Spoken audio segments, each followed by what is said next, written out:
A service of KIBMradio.com, the Internet's home for an all old-time radio.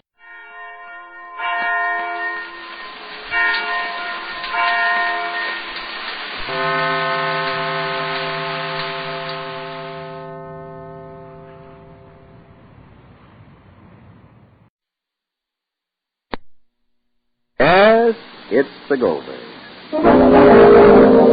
This is the way I sort my clothes, sort my clothes, sort my clothes. This is the way I sort my clothes so early wash day morning. In the first pile go these grimy work shirts. And in the second pile go the streaky towels.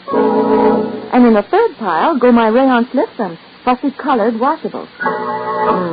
That's the way I sort my clothes so early wash day morning. But now what worries me is how to wash all three. If I use that strong old soap for those heavy work shirts, and for the white pieces, it'll be too hard on those rayon slips. Oh, but lady, listen, lend an ear. Your soap for everything is here. What? A soap for everything? Yes, it's New Does. A brand new kind of granulated soap, and it does all three kinds of wash, from grimy work shirts, dirty towels, to your colored rayon slips. You mean this New Does that's safe for fussy-colored washables will get my heavy work shirts clean? Why, sure, wonderfully clean. And get my streaky towels white? I mean, really white? Oh, you bet. Why, it doesn't show you just how dazzling white your towels can be. Honestly, you've never seen whiter washes than you'll get with New Does. Your sheets and pillowcases will simply sparkle. In fact, Does gets clothes whiter, far whiter than any number of other soaps. But will I have to scrub hard? Indeed you won't. Why, no soap made gets clothes white easier than New Does. Well, I declare. Imagine getting white washes so easily, and with a soap that's really safe for my rayon underthings besides.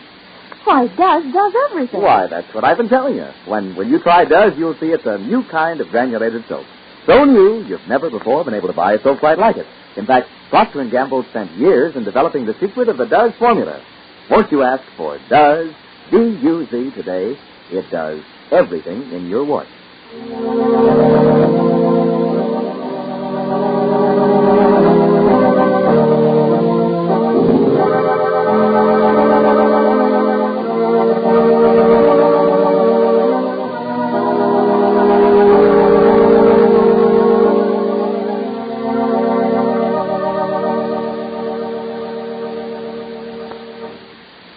And now, the Goldbergs.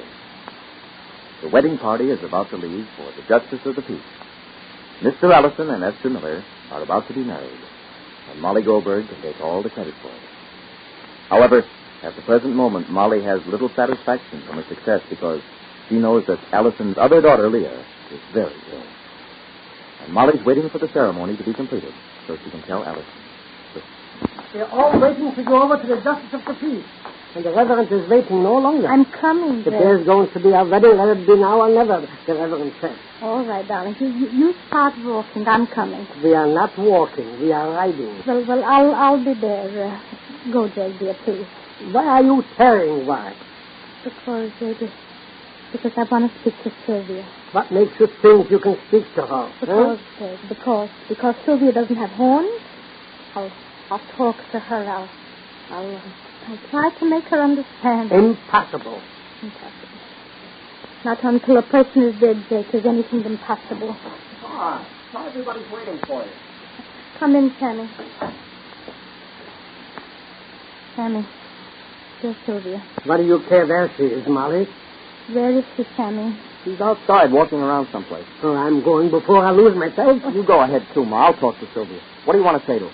Molly, there's been enough telling. I want to tell her about Leah. Why do you go and tell Allison and spoil everything? Please, you go out right out. Hey, woman. Contradiction is thy name. Why do you want to tell Sylvia about Leah, Ma? I thought you weren't going to say anything about Leah until after Mr. Allison was married. Well, I thought I would tell Sylvia. Well, I'll tell her. Mama, darling. Ma, first you arranged everything, got everything ready and planned so there would be a wedding, and now you're the one that's holding everything up. All right, I'm going. I'm going this minute. They went in the car, huh? Uh-huh. They all got started already in the car. Mm-hmm.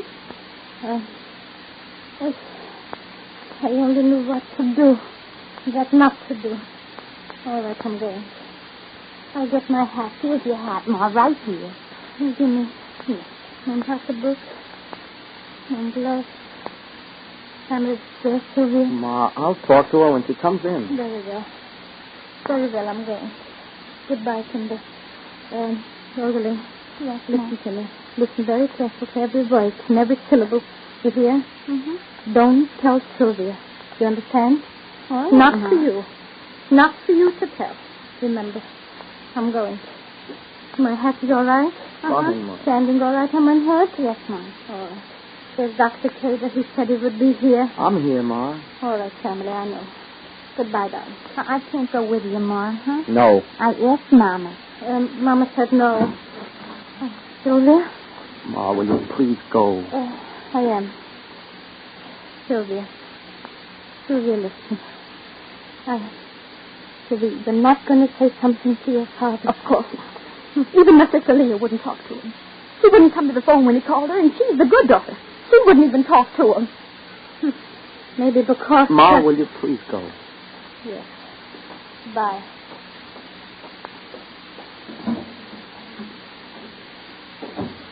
Rosie, why don't... Hear me? I'm not going anyplace. I'm staying right here. I want to talk to Sylvia, Rosie. Then talk to her. Wait a minute, Sylvia. What for? I'm tired of lessons from you and your mother and everybody else around here. They didn't do you much good, did they? Rosie. Yes, Rosie. That's been the whole trouble around here. Everybody's treating you with silk gloves. Rosie, will and you... Dr. Cater included. If you could only see yourself as others see you, maybe you'd change. Rosie, please. I once had a friend that was very homely, but when she looked in the mirror, she could only see what she wanted to see. Well, that's the same with Rosie, you. will you please... No, I won't. You think your sister Leah didn't want to talk to your father, Rosie, huh? why don't you Because stop... I won't. What about my sister Leah? What about my sister Leah? Nothing.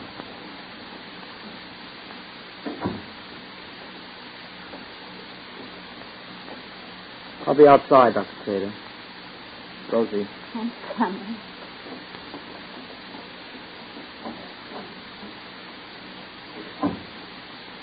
Dr. Cater, what about my sister Leah? What about her? What does Rosie mean?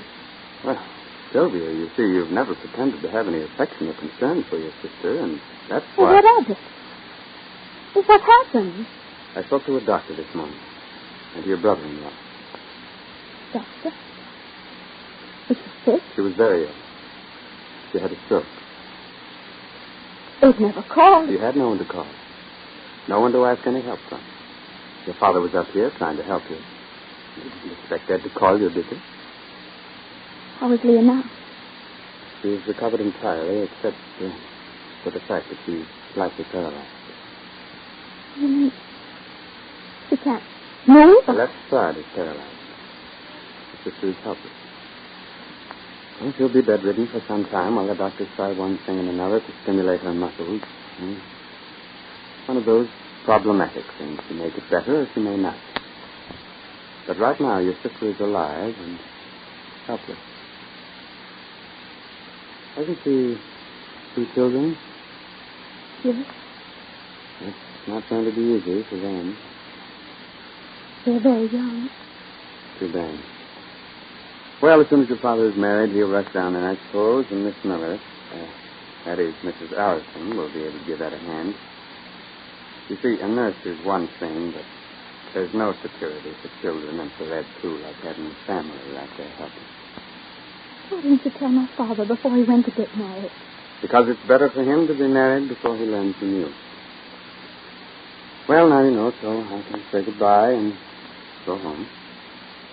What am I going to do? What do you mean, what are you going to do? Why, you're going to quarrel with your father and try to make his life miserable. And then you can rush south and try to make Ed feel what a failure he is. And then you can lie and complain against your new mother. There are a million beautiful things you can do, Sylvia. Don't they come right to your mind? You've got so many things to do. Oh, please. Please. The question isn't what are you going to do or what should you do. The problem is what do you want to do. I don't know. Don't you have the slightest urge to help Leah? To go there and see what you can do? They wouldn't want me. Of course not. Why should they? But you could go there. You could try. Why should I? Why should you? Because you've had the infernal nerve the gall to say to me that you love me. You've had the indecency to insist that I pay some attention to you.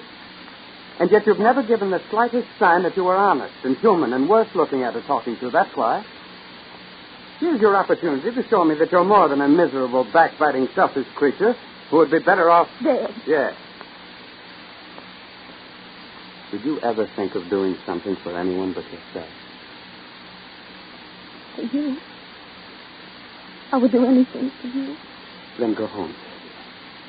Go home to Leah and your family, to your children. Let them give you the opportunity you need for yourself. Use your life for their lives. Think of them. Help them. Do this for me, if that's the way you have to think of it. Do it for me, and you'll be doing for yourself the very thing that is more necessary for your future than the air you breathe and the food you eat. Do this for me. Don't think of yourself. Let me be the one who thinks of you. But Sylvia's been the cause of most of Ed's previous trouble. It was Sylvia who nearly destroyed Ed's marriage to Leah. What can she do now? And why is Dr. Cater smiling as Sylvia turns her back?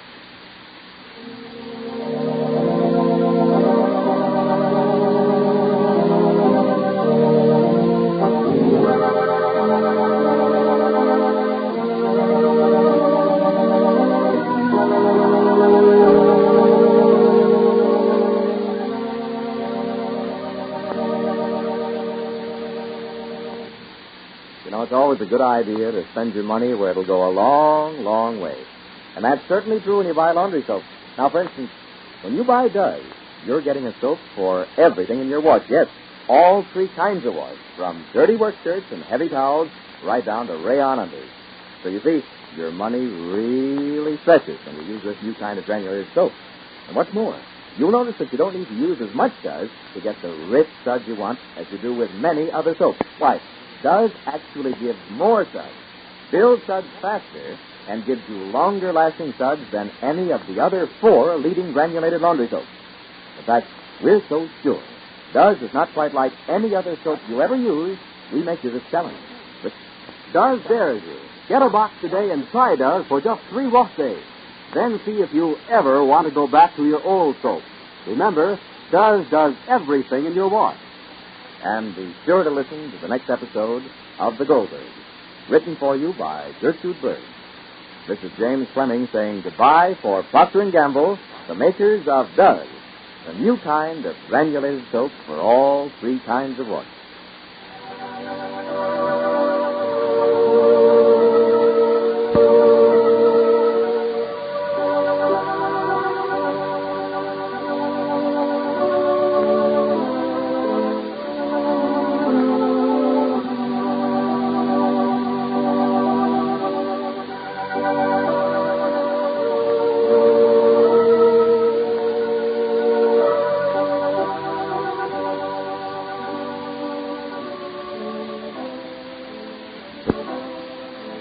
This is the Columbia Broadcasting System.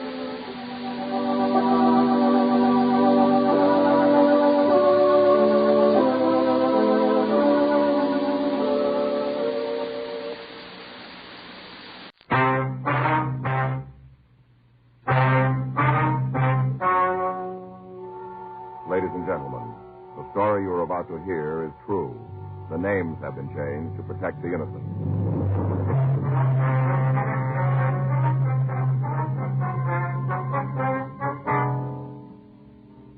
You're a detective sergeant. You're assigned a robbery detail. You get a teletype warning you that 2 hold-up men are heading for your city. You know they're armed and dangerous. Your job? Be ready for them.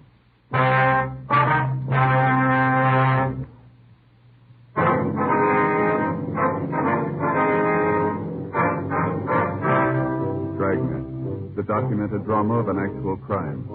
For the next 30 minutes, in cooperation with the Los Angeles Police Department, you will travel step by step on the side of the law through an actual case transcribed from official police files. From beginning to end, from crime to punishment, Dragnet is the story of your police force in action.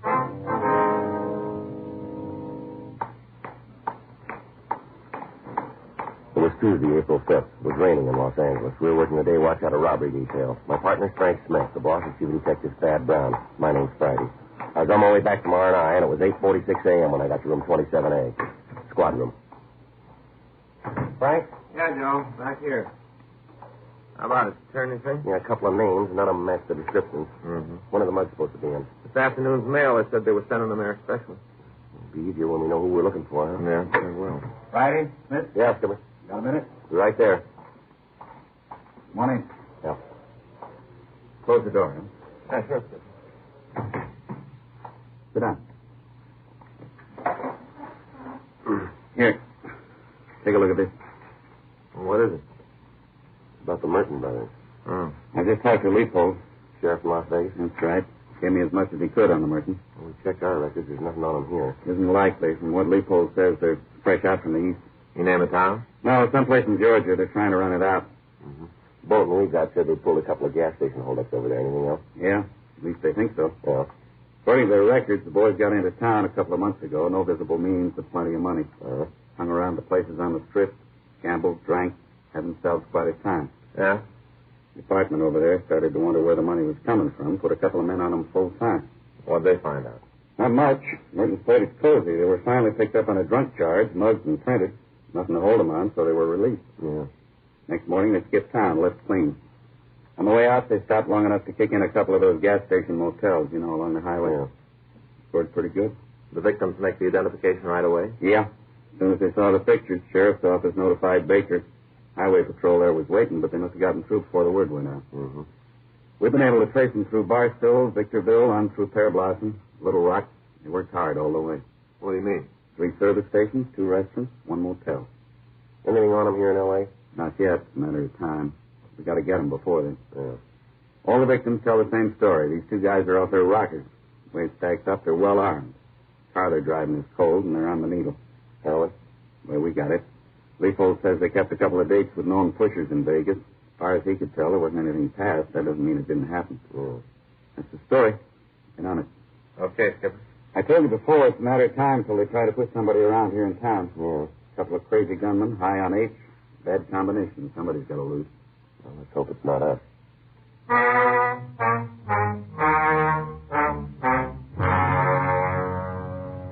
Ethan Gifford Merton, WMA, 27 years, 5 feet 8 inches, 165 pounds, and his brother, Grady James Merton, 24 years, 5 feet 6, 152 pounds, arrived in Los Angeles on the morning of April 5th.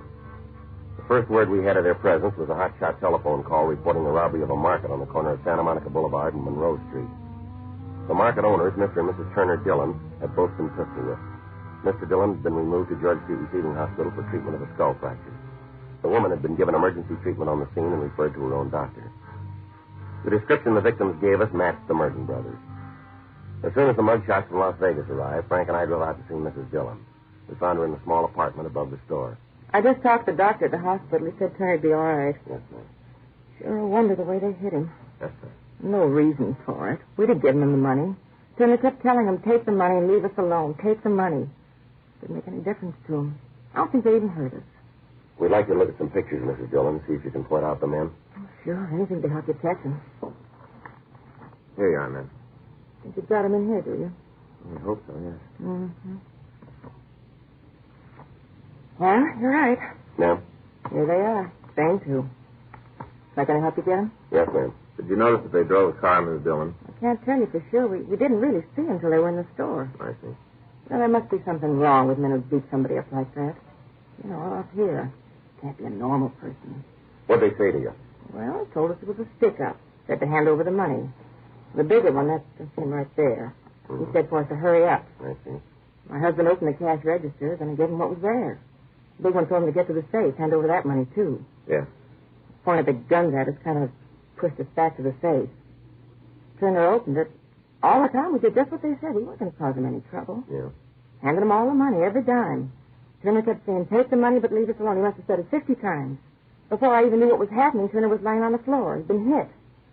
I got mad. I tried to get at the man myself. Didn't make any difference to him. I was a woman. They hit me, too. With the gun? Yeah, here. Right on the face. Guess they didn't hit me as hard as they did Turner. Guess they didn't.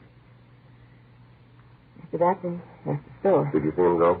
Not too good. To tell you the truth, I was more concerned with taking care of my husband than paying attention to them. Mm-hmm. Couple of hoodlums. I don't know where men like that come from. Must be something wrong with the way they were brought up. Yes, miss. Truth come out, it'll probably be their parents who ought to be in jail, not the boys at all. Well, you might be right. Sure, it's not the boys' fault. Well, we'll settle for them.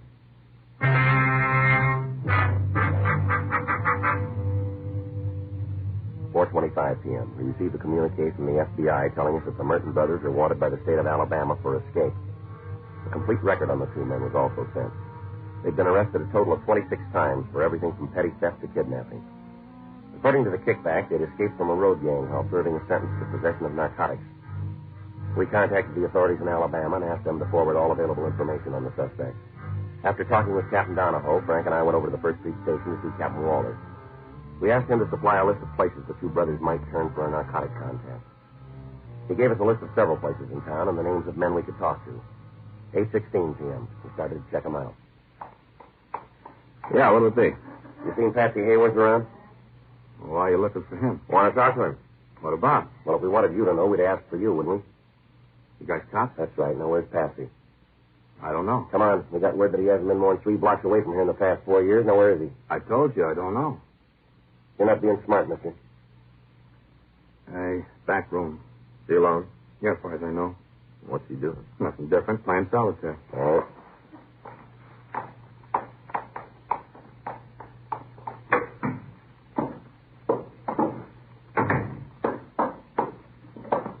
Yeah? You want something? You Patsy Hayworth? That's right. Sit down. I know you. I don't think so. You're in the wrong room. Police officers, we got some questions for you. That don't guarantee the answers. It's a start. Go. You heard from the Merton brothers? Who? Grady and Ethan Merton. No name. You don't know them. Red Queen and a Black King, and I could turn him over. That's the baby I've been looking for. It's the first time today. Is that so? Yeah. First win. Too bad I didn't pay for the deck. I'd have made a killing. All right, now come on, Hayworth. What do you know about the Mertons? I told you nothing. Now, why come to me? A lot of other guys in town? They're going to need 8. The way we got it, you can steer them to it. Old friends again. All right, get your coat. Why? Let's take a ride. For what? We can't talk here. Let's go downtown. Well, it's a nice place. There's nothing wrong with right here. All right, then. What do you know? What's in it for me? Why? Well, information like that ought to be worth something. You know we can't do anything for you. Come on, let's go. Well, how long do you figure you're going to be able to hold me? Long enough. How do you make that? Well, I'll tell you. We'll take you downtown, process you, pass the word you copped out. Told us about 6 people in town. Thing like that gets around, you're going to be in trouble. You'll come back with what we want to know. Well, that's kind of crummy. It almost builds the blackmail. Now, you called it. We didn't. You'd really do that? We would. All right. You crossed out all the roads. What do you want to know about the Mertons? You know them. I met them yet. Where?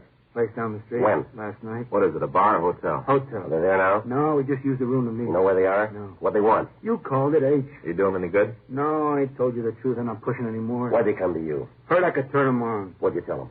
No, said I couldn't help them. I told him I'd try and line something up. Stall, you know. I don't want any part of that action. Even if I could have a piece of it, the answer would be no. Why? Well, these guys are too far out. They must be shooting 7, 8 caps a day. Got to spend most of their time cooking. They're out of their skull, these guys. Mm-hmm. You got anything that'll help box them in? I don't know. Hey, maybe the broad. What do you mean? Well, they're dragging a broad with them, a big one. Must be 6'2" and a starting. You know her? I've seen her around. Where? Used to hustle drinks downtown. Got too rough for some of the managers. They tied the can to her. She's been floating for a couple of months. Ties into some guy who'll pay the bills. As soon as he wises up, she drops and goes on the prowl. She got an address? Oh, I can't name it. Some flea bag on 5th, I think. She a hide? I don't know. She might chip you with it. Not steady enough. Mm-hmm. But she's smart, you know. How you look, she'd do real good. One of the homeliest women I ever met. Is that so? Yeah, looks like she should be wearing a bridle. Where can we get in touch with her? Well, it's hard to say since she's running with the Mertons. Yeah. You might try the Ten of Hearts. Where's that? It's a dive on 6. She used to show for the place. When they kicked her out, she went freelance. She still hangs around, I think. All right. How'd you leave it with the Mertons? Huh? They going to contact you? I don't know. They might. You want me to call you if they do? Yeah, we'd appreciate that. Okay. You got a card? Here. Thanks. I'll give you a ring. All right, Hayward. We'll hear from you, right? Yeah. There you are, you see? What? You should have banked the game. I lost. No, you didn't. Huh? You won. We returned to the office and ran the name and description of the woman through the record section. We came up with a package listing arrest for violation of Section 647.5 of the Penal Code and 4220 LAMC, soliciting drinks. She'd served 2 terms in the county jail and at the present time was not on parole. We got her address and drove out to see her. The landlady at the apartment house told us she was out and wasn't expected back at any certain time. Frank and I drove down to the Ten of Hearts, a small bar on 6th Street. We found the woman sitting on one of the front stools. Hi, honey. Like to buy a drink? Your name Jane Finletter? Names don't mean anything here. Just friends. That's all it really counts, friends. How about it? That's your name? Are you guys cops? That's right. What are you asking me for? I ain't done nothing. We're not rousing you. We want to talk to you. About what? Let's get outside. Be easier to talk there. I got a choice. Not much. Okay. Henry? Yeah, Jane. Save the stool. I'll be right back. Okay. So?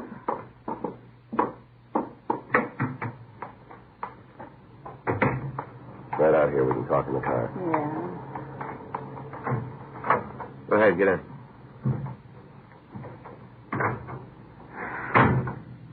Okay, what's the beef? You work here, do you? You mean this place? That's right. Once in a while I come in, have a couple of drinks, that's it. Where do you live? I've been the route cop. You're right out here to pass the time of day. What do you after? A couple of questions. Not the power for that. What do you mean? You're not uniform. You don't send a suit out to ask about a traffic accident. What do you do with your time, Jane? Move around. Well, lay it out for me. What? When? Starts first of the week, huh? Okay. Slept late Monday. Got up about 1:30. Had a bad night Sunday. Woke up with a real head. Mm-hmm. Tagged the bar on the corner. Had a couple of Bloody Marys. Went home. Changed my clothes and met a friend. You want to give us his name? Ain't go any farther. Not from us. Nick Pfeiffer. Okay. What happened then? I was out with him until maybe 2:30. That's in the morning. Yeah. Came home, went to bed. Slept until about 11:32. Mm-hmm. Got a call from a couple of friends who just got into town. Get their names? Same deal. Same deal. A couple of brothers. They met a girlfriend of mine in Las Vegas. She gave them my number. How about the names? Ethan and Grady Merton. Okay. Met them, had a couple of drinks, and drove out to the beach for lunch. Came back to town, had dinner. Takes us up to last night. You seen him today? No. Ethan called me this afternoon. Yeah. Said they had some kind of a business deal to take care of this evening. After that, they were going to pick me up. Where? Here, in about an hour. Mm-hmm. That's the reason for the muscle, the Merton brothers? Might be. They got a game going. I'm not on their side. I want that clear. They pulled a boo-boo. They did it themselves. No help from me. Mm-hmm. As far as I'm concerned, they both got soft spots. What do you mean? In their skulls. Soft. They say what this business was they had to take care of. No, mentioned something about somebody owing them money, something like that, so they were going to collect. Didn't say where, though. Not to me. Mm-hmm. The way they were rigged last night, though, didn't leave a lot of doubt. Mm-hmm. All those guns going out to collect. Yeah. They weren't going to do it nice.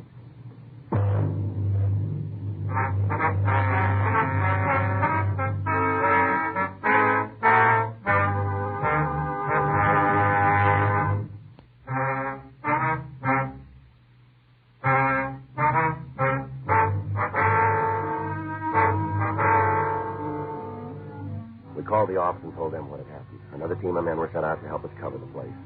Frank and I took up our positions in the back of the bar and we waited. 1:15 a.m., 1:30, 1:45. What do you think, Joe? I don't know. They decided not to show up. That's possible. Yeah. Hey, Joe, I got an idea this morning. Yeah? While I was shaving. Mm-hmm. I always have trouble, try all the things they tell you. Let the lather stay on 2.5 minutes, hot water, all the things you're supposed to do. I've tried them all. Mm-hmm. Finally came up with the answer. You did, huh? Yep. Well, what is it this time? New kind of razor? New razor. Yeah. I got thinking about Faye and gave me the idea. How does that work? Faye's my wife. Yeah, I know that. She's shaving now? Oh, Joe, you don't understand. She's not shaving. No? No. See, last night she gave herself one of those home permanents, and I got the idea from that. For the new razor? Yeah. They got those permanent things for different kinds of hair, like hair that's hard to curl, medium, easy to curl. Easy, I think I know what's coming here. Well, if somebody invented a razor for tough beards, medium beards, light beards, he'd do all right. Mm-hmm. You going to invent it, are you? Sure, I'm not going to invent it. You know how I am with those things. Just got the idea, though. That's all. I'd sure like to buy one if they had them. Mm-hmm. Tough beard, find one right away. Yeah. First aid. That'd be the answer. Well, here comes ours. Looks like Grady Merton just came in, doesn't it? Yeah. Where his brother is. Might be outside. Wait a minute before we move. Mm-hmm. He's talking to the thin letter woman. Yeah. Now it's starting to leave. Let's go. We'll take him outside. Right.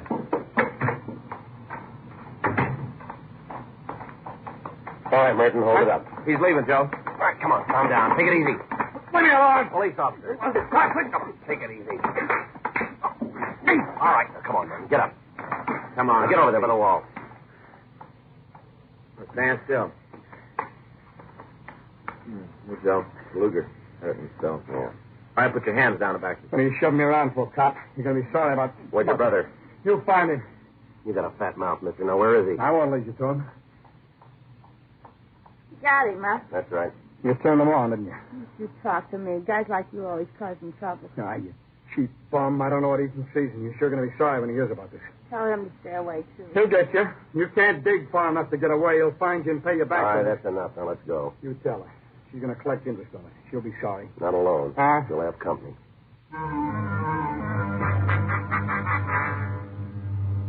The other team of men remained at the bar in the event the other suspect returned. We took Grady Merton to the city hall for questioning. Empty your party. Huh? Come on, empty them out. Wallet. Change, keys. Handkerchief, penknife. That's it. Let me see your arms, Merton. Huh? Come on, let me see your arms. What for? Now, there's two ways to do this. You take your choice. Okay. All right. When'd you have your last pop? You got to prove it. That won't be hard. All we got to do is drop you in a nice hotel and you'll be screaming for it. Sure. You get all the money you can on that. I'll book it myself. Let me see the wallet. There's nothing wrong with your reach.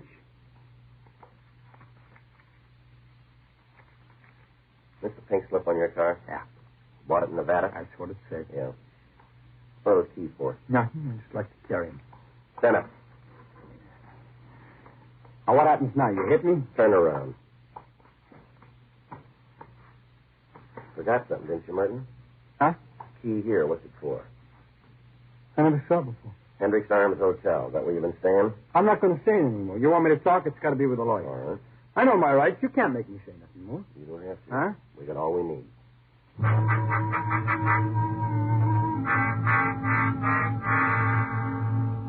We had Grady Merton taken to the main jail and held to answer charges of violation of Section 211 PC. 3:26 a.m., Frank and I left the office and drove out to the Hendricks Arms. It was a large private home in the Crenshaw area that had been converted into a hotel. Frank covered the back entrance to the building, and I walked up the steps.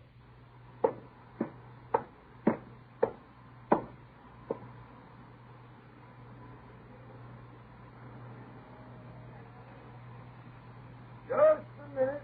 I'm coming. You know, it's 3:30. Hope you've got a good reason coming around here this time of night. Police officer, can you tell me who's registered to room 5C? What for? Police business. Listen, mister, this is a clean place. There's no trouble. Now, that's the way I run it. That's the way I want it to Yes, stay. sir. Now, who's in room 5C? A couple of guys. What are the names? I don't know. Smith or something. Wife rented the room to him. Only seen him a couple of times. All right, does one of them look like this picture? Come in here while I get some light, huh? All right. Now then, let's take a look. Oh, this the fellow here? That's right. Well, yes. Guess that's one of them. Yeah. Is he in now? Well, I wouldn't have any way of knowing that. Tenants come and go as they please, see? As long as they don't let the water run, don't have no loud parties, we don't bother. Where is the room? There's the third floor rear. Okay. This hall go to the back door? Yeah, you got to go through the kitchen. Say, can you tell me what this is all about? It'd be better if we didn't. You going to be in shooting? I don't think so. Well, if there is, I can give you a hand. I got a 12-gauge in my room. I used to hunt ducks. I can get it if you give No, me a sir, hand. that won't be necessary. All right, thanks. Yeah. Is he here? Don't know yet. Is there any back stairs? Yes, sir.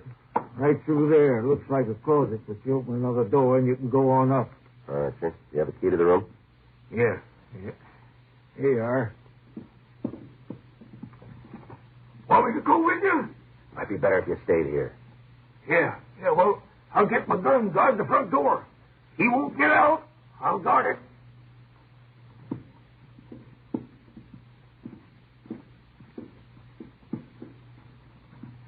This is down this way. Yeah, easy.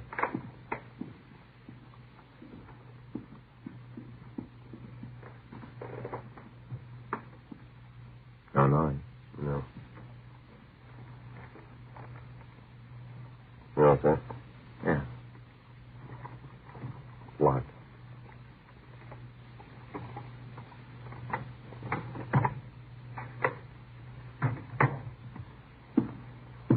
Behind you, Joe. I get the light. All right, what are you doing? Hi, Jack, what are you guys doing Get here? up. Come on up. How'd you get to me? How'd you do it? We did. I should have killed you all the time in the world, and I didn't do it. I should have killed you. Yeah, you should have. Perfect shot, and I couldn't do it. No reason at all. Wouldn't have cost me any more. That's so? Yeah, sure, they never executed anybody in this state for killing a cop. Wouldn't have cost me any more. You got a bigger bill than you can pay now. Come on.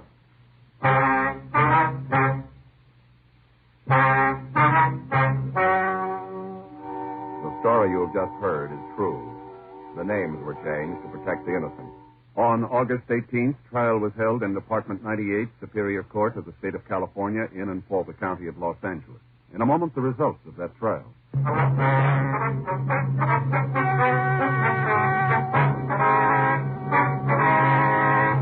Ethan Gifford Merton and Grady James Merton were tried and convicted of robbery in the first degree, 5 counts, and received sentence as prescribed by law. Robbery in the first degree is punishable by imprisonment in the state penitentiary for a period of from 5 years to life. Because of the viciousness of their crimes, their sentences were set to run consecutively. A hold was placed on them by the state of Alabama in the event they are paroled.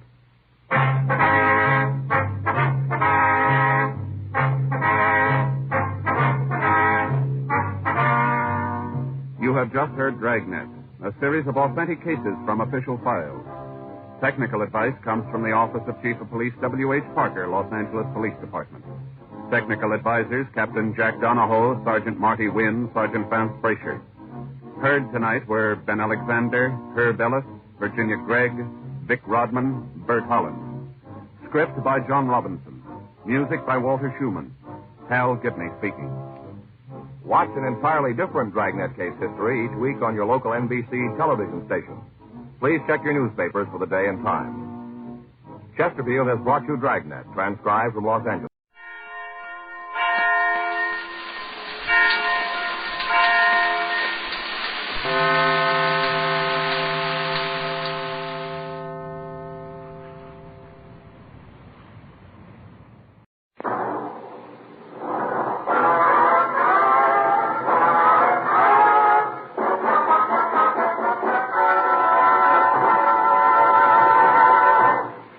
Come here. I want to... Oh, George, you shouldn't have walked between Jerry and me. Oh, I'm sorry, fellas. Wilford, your bread and butter, Dan. Bread and butter. What goes up in the chimney? Smoke. What do you smoke? Chesterfield. Right, and that's our bread and butter. Which means that Chesterfield, the only cigarette in America to give you premium quality in both regular and king size, brings you the Dean Martin and Jerry Lewis Show.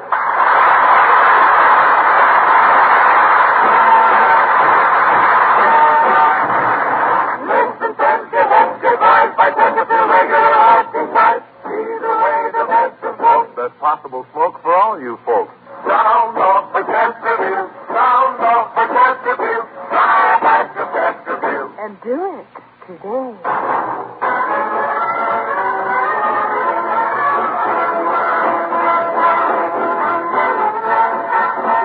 And now, ladies and gentlemen, it is my pleasure to bring you our master of ceremonies, Dean Martin.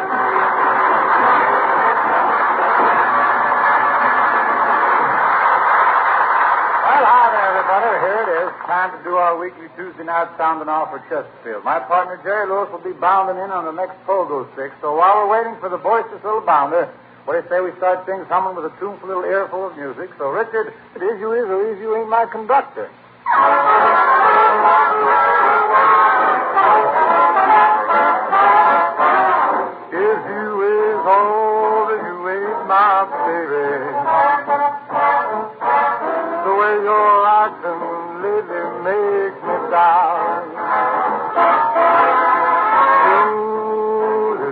my baby, baby. Seems my flame in your heart's done gone out. A woman is a creature that has always been singing. Just when you're sure of one, you find she's gone. Made it change, oh, if you is all, if you ain't my baby. Maybe, baby, found somebody new. Or is you ain't, or is you is my baby.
Folks, and right now... Shut the window, lock the door, they're after me, they're after me. Oh, that's Jerry Lewis.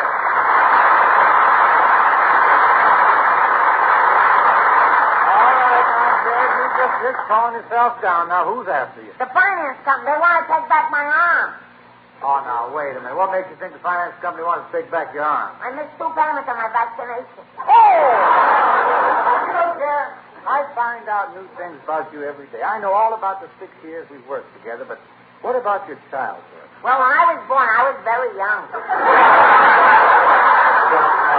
I was nothing years old. And until I was 5 years old, I couldn't see. Couldn't see? No, my mother was nearsighted. She kept diapering the wrong end.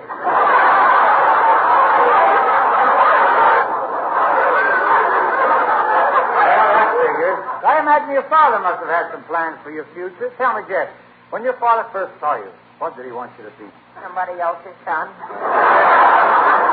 Besides that, what business did he want you to go into? Same thing as my uncle. You mean your artist uncle, the one who makes the hand-painted matzo balls? No, Uncle Hesse. He's an inspector in a tiddlywink factory. Sounds like a civil service job. An inspector? In a tiddlywink factory? Oh, he was a specialist, you understand. It was his job to decide which were the boy tiddlywinks and which were the girl tiddlywinks. You mean there was a way he could tell the difference between the guys and dolls? Oh, to be sure. As the tiddlies came down the assembly line, my uncle would wink at them. And the tiddlies that winked back was the girl.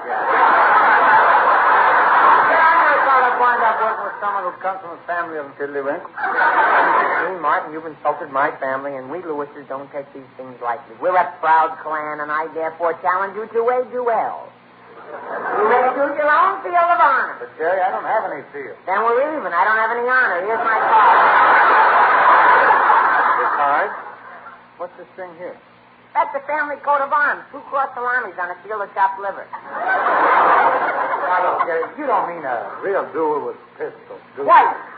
Do you understand? We shall meet tomorrow morning at dawn.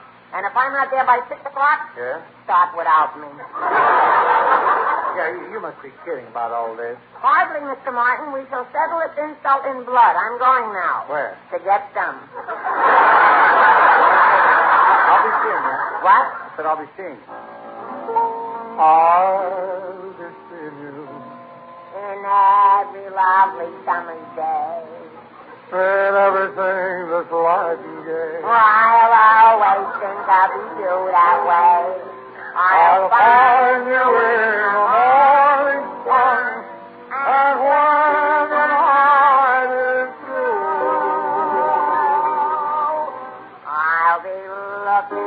the moon. I will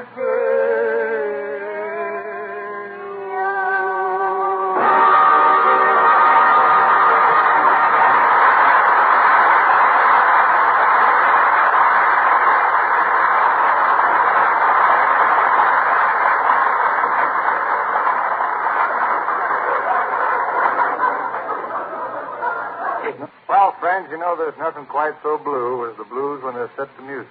But when a songwriter stirs up the usual blues and throws in a few sentimental wedding bells for good measure, he's liable to have cooked up one of the season's top hit blue ballads. And here it is.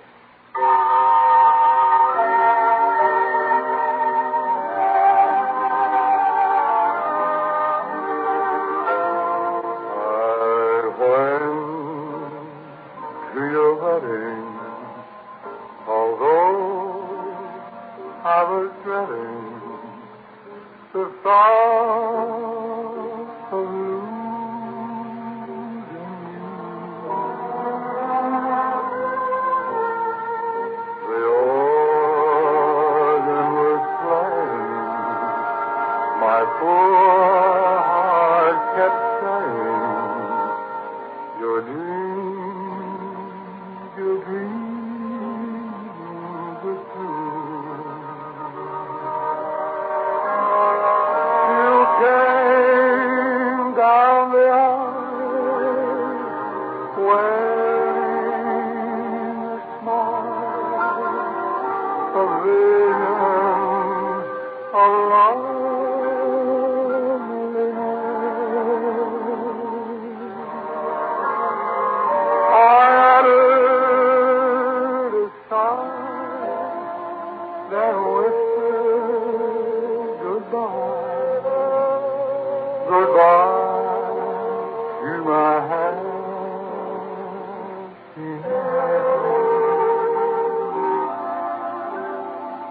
Your mother was crying, your father was crying, and I was crying too. The teardrops were falling because we were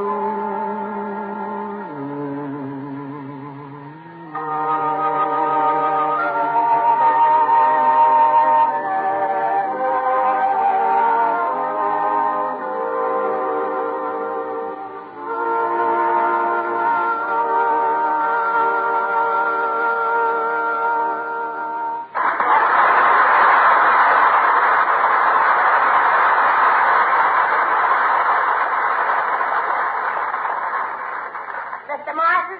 Oh, Mr. Martin. Oh, this is Mr. Lewis. As you recall, you have insulted my family, and I challenge you to a duel. However, we'll have to call off the duel because of something I just found out. What is that? I'm a coward. Well, it's just as well we called it off, Jeff. If we didn't, we might have been arrested. After all, we have laws in this country. And tonight, I've invited as our guest a star who is a staunch supporter of law enforcement on his own shows. The dynamic young personality of radio and TV, the star of Dragnet, Jack Webb.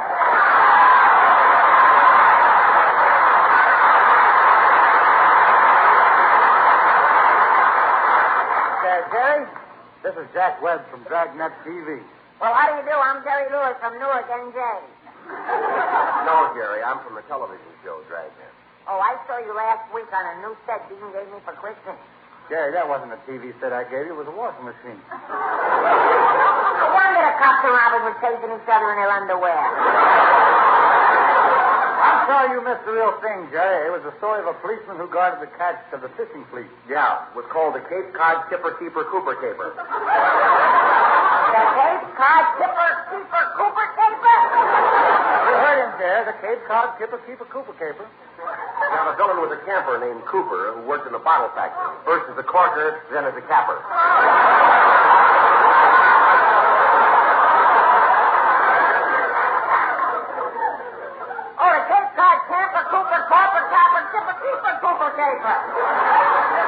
Yeah, you see, the fishing boat was a clipper, and the thief was killed in the church steeple. There's a big bell up there, and he was clobbered with a clapper.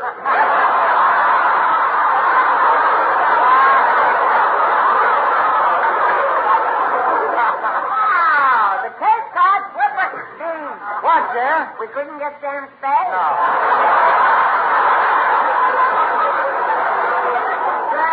I invited you here to see if you could help me. After all, we have something in common. Our sponsor. Yeah, that's right, Dean. On Dragnet, I work for Chesterfield, and on your show, you work for Chesterfield. That's right, Jer. We're both working for Chesterfield. Sometimes I wish we were working for money. Now, Jack, here's my problem. Jerry tells me to a duel, and, well, I'd sure hate to put a bullet between his eyes. Well, that's impossible, Dean. Between his eyes, there ain't room for a bullet.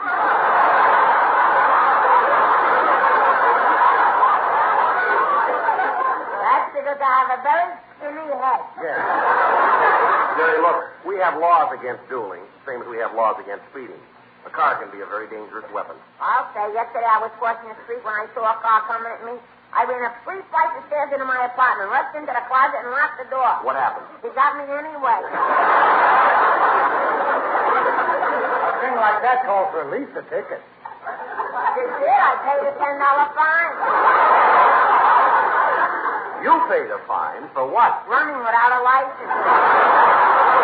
That's terrible, Jer. What happened to the driver of the car that hit you? Nothing, Ian, but he won't get away. Well, you mean you got his number? No, but I'll never forget his laugh. You'll never forget his laugh. Pardon me, sir. Would you do that again? Certainly. Mr. Webb, would you please get your car out of my closet? Stop it, Jer. If anyone looked out for public safety, it's Jack Webb. Millions of people listen to and watch his show every week. Well, thanks, Dean, but it's the kids I'd like to reach. Unfortunately, most of them are only interested in fairy tales. Well, tonight, why don't you do a fairy tale as you would do it on your Dragnet show? Well, that's swell. I'd like to, but I'm not prepared. We are. Fenneman, come here, you old round dog. The Chesterfield's much milder players bring you king-size Dean Martin and Jack Webb with regular-size Jerry Lewis. In a hastily rehearsed play about the three bears, our version of Dragnet concerns a blonde moll called Goldilocks, who woke up with not one curl of her golden tresses out of place. And it's entitled Hairnet.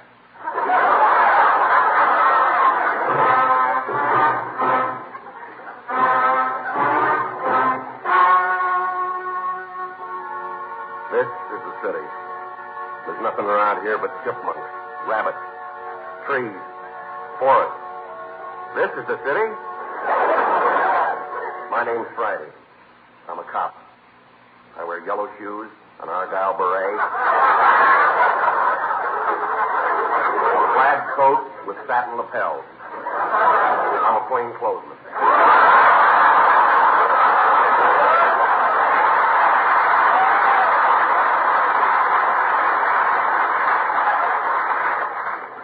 I'm Friday's younger brother. My name is Thursday. I'm a cop, too. All day long, I pound the beat. I make my own board.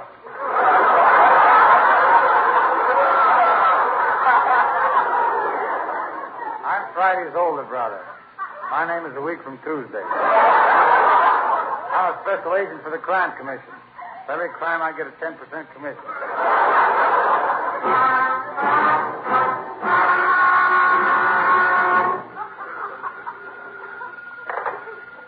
Hello, homicide. Thursday speaking. No, Saturday and Sunday are gone for the weekend.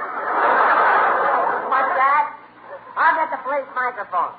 Calling all cars, calling all cars, calling car 84, Officer Fromkis.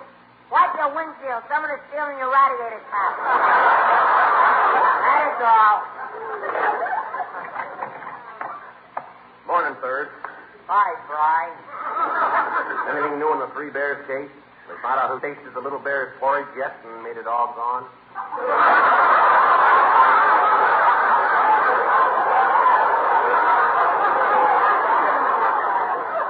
No, but I brought in our chief suspect, Goldilocks. I talked to her alone for an hour. Does she know anything? She does now.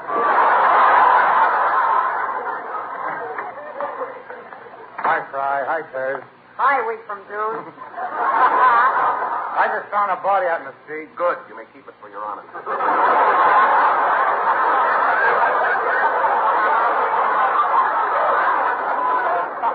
But it was Goldilocks. Goldilocks? Yeah, she was found wearing a derby and slacks. Well, at least he died like a man. Here's the hospital report on Father Bear. He's dead. They just performed the autopsy. What'd he die from? The autopsy.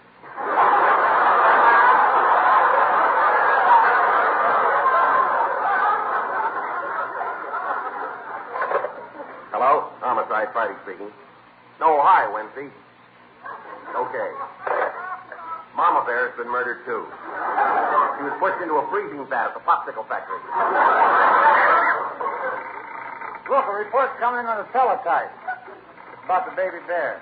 It happened again. You mean somebody tasted his porridge? Worse than that. Somebody pinched his pizza.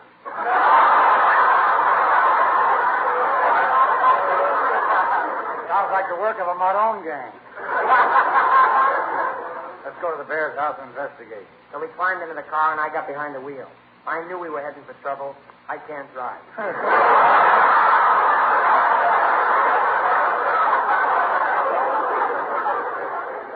It was really very foggy, so I followed the white line on the road.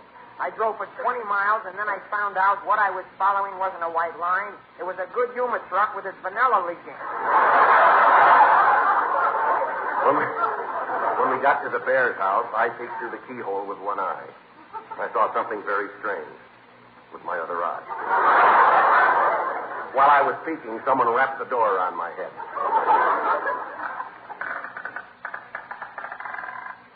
In here, furs and wheat from. This is where the bears live. How do you know this is the place where the bears live? Look what's on the floor. A people skin rug.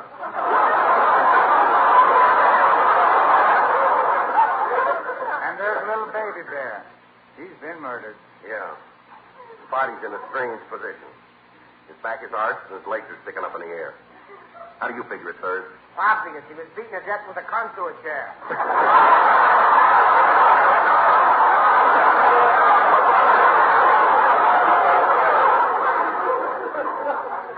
Wait a minute. Are we sure this is the baby bear? There was something strange about the corpse. I checked the bear's fur more closely.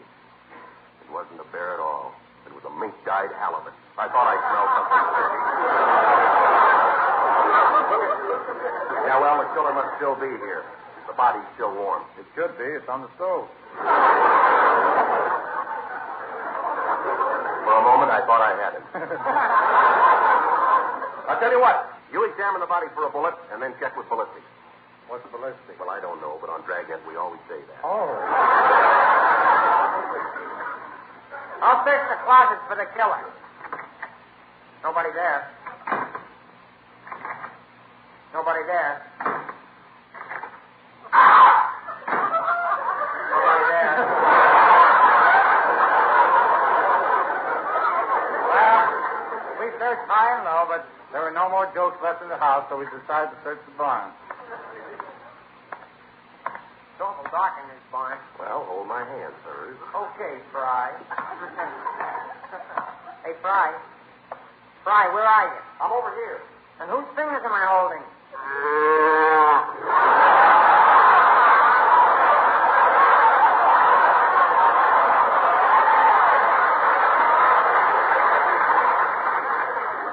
Hey, I think I got the killer here. I'll shoot. Don't shoot, I'll confess. Who are you? My name's Cooper. Oh, you're the camper from the Cape Cod Kipper Keeper Cooper Keeper. Yeah, the fellow who works in the bottle factory as a corker and a capper. No, I used to. Now I work in a rug factory as a carpet clipper. Carpet Clipper? I'm letting you go. You're letting the killer go? Why? It's easier than having to say this is the Cape Cod Camper Cooper Corker Capper Capper Carpet Clipper Keeper Capper Cooper Cape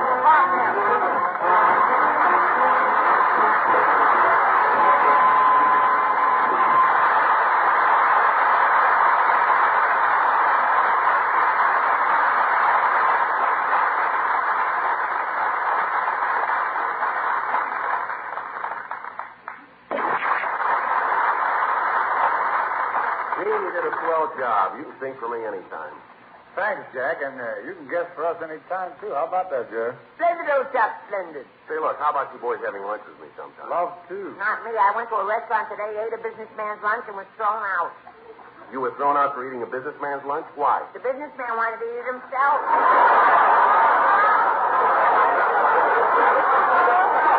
Well, Jack, I know you've got to be coming along now, but don't forget your job, you know. Get 'em. Yes, sir. Get everybody to change to Chesterfield. Friends, Dean, Jerry, and I wouldn't ask you to try Chesterfield if we didn't know Chesterfield is best for you. That's because they're first to give you scientific evidence on the effects of smoking. And that's because only Chesterfield gives you premium quality in both regular and king size. That's right, folks. Chesterfield is best for you. Regular or king size. They give you all the pleasure the modern cigarettes can give. So your job, get 'em. Get Chesterfield today. Well, so long, boys. It was swell being here. Good night. Good night, Jack, and thank you so much. Jack Webb.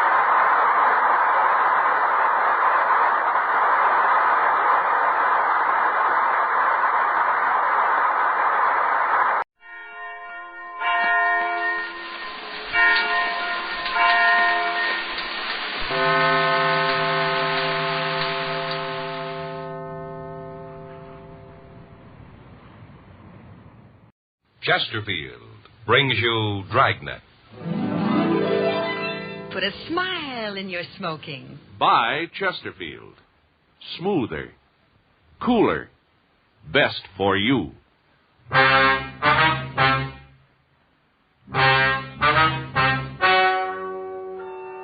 Ladies and gentlemen, the story you are about to hear is true. The names have been changed to protect the innocent.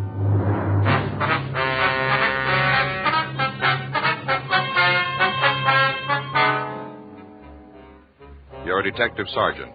You're assigned a narcotics detail. You get a report that a supply of heroin has reached your city. You don't know who's got it or where it is. Your job, find out.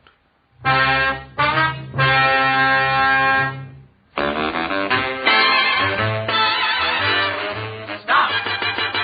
Start smoking with a smile with Chesterfield. Smoother, cooler, milder Chesterfield. Put a smile in your smoking, just give 'em a try. Chesterfield's best for you. They satisfy. If you want tomorrow's better cigarette today, next time you buy cigarettes, stop.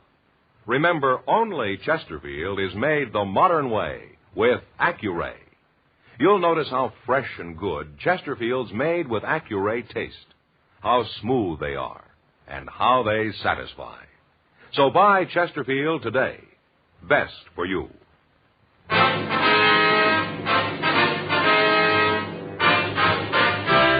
Dragnet, the documented drama of an actual crime.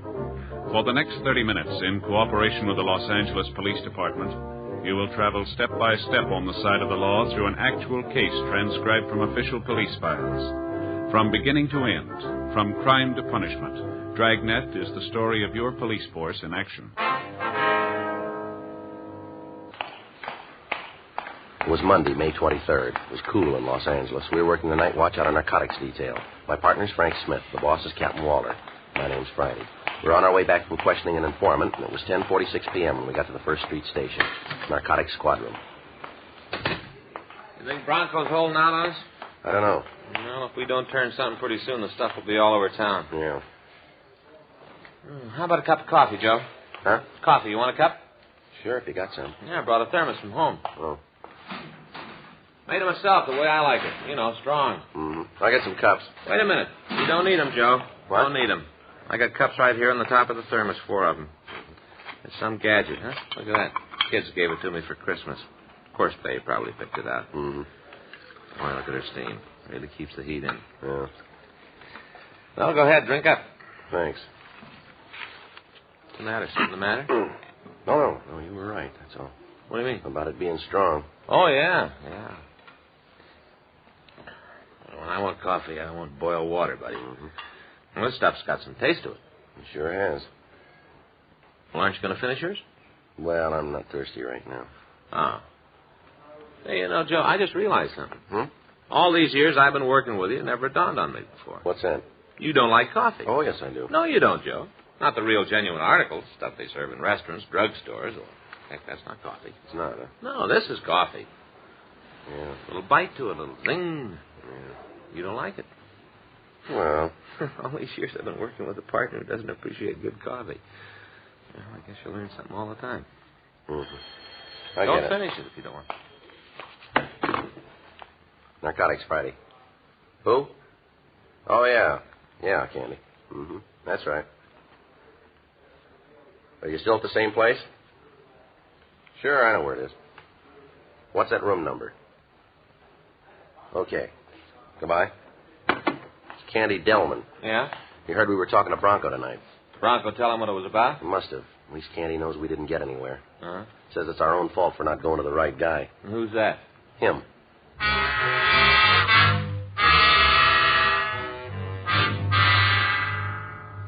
Candy Delman was an informant who had served 3 sentences for violation of the State Narcotics Act. Since his release from prison, he had given police officers several leads to burglary and robbery suspects. Most of his leads had panned out. As far as we knew, Delman was no longer a narcotics user or a pusher himself, but in the past he had always refused to give any information on the dope racket. Over the phone, he said he was living at the Hatrick Hotel on South Spring Street, room 217. Frank and I left the office and drove out to talk to him. It was 11:22 p.m. when we got to the hotel, a dark 2-story building badly in need of repair. We went inside and started up the stairs to the 2nd floor.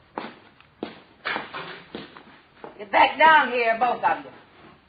Come on, start moving.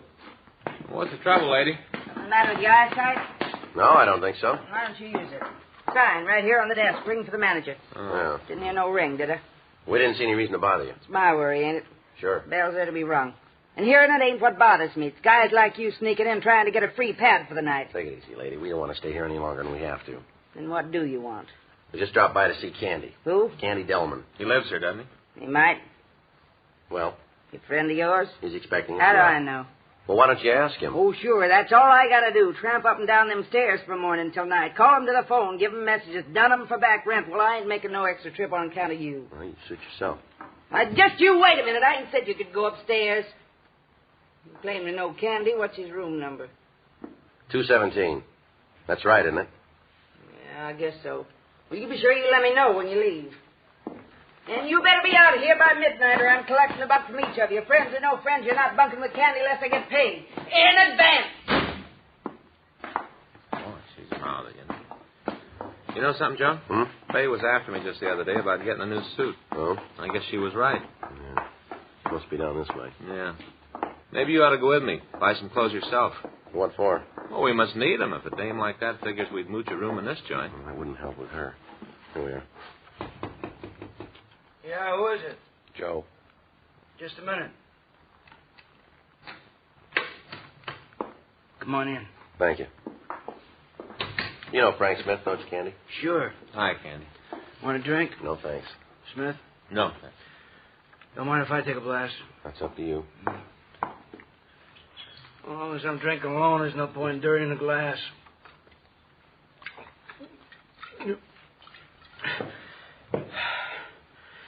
I guess maybe I'm turning into a lush, huh? Is that right? Been hitting the bottle pretty hard lately, since I went off the stuff. That's so? Yeah.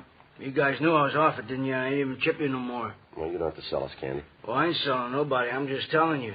Mm-hmm. Well, what do you want to see us about? Anybody know you're here? The lady downstairs. You mean the manager of this flea bag? Yeah, I guess that's what she is. Lady, you ask me, them flying saucers must be real. Well? How else would a dame like that get here? Hey, she knew you cops. We didn't tell her. You telling anybody else that you're coming to see me? No. Come on, Candy. What's it all about, huh? Well, take it easy. Don't push me.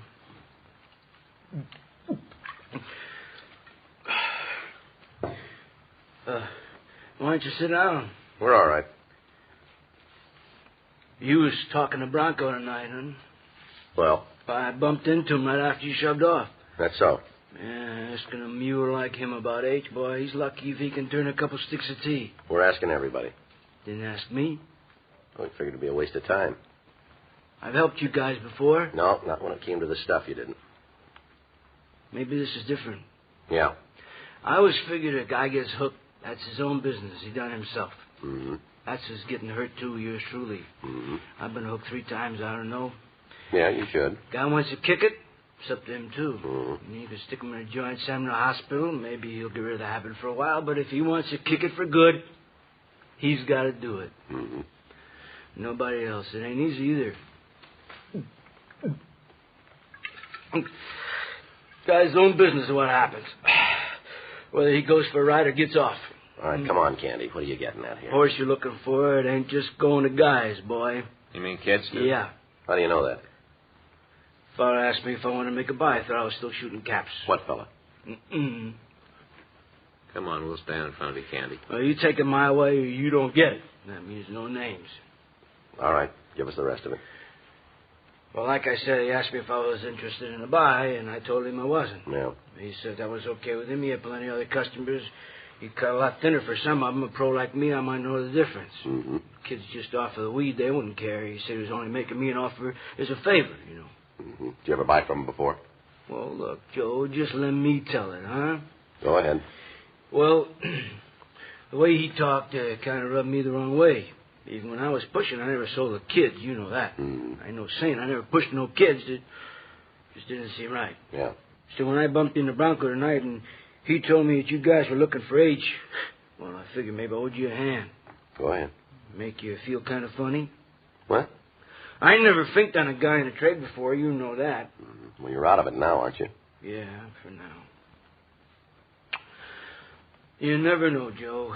3 times, you know, I've been down. You never know when it's going to happen again. I ain't making no promises, even to myself. Mm-hmm. That's why I ain't never copped out on anything like this before. Sort of like turning myself in. It's good H, too. It's Eastern. Yeah. It's been cut, but it's not too thin. The way he talked must have been, 6, 8 ounces left. The rest of it's been sold. Yeah. He can cut a lot thinner if he wants to. It's dealing with kids. It don't matter, you know. Yeah. Where do we find him, Candy? You ever hear of Walker Drive, Hollywood Hills? We can find it. Well, it's not much of a street. It's just 4 or 5 blocks, dead end. Hmm. Cuts off a Laurel before you get to Mulholland.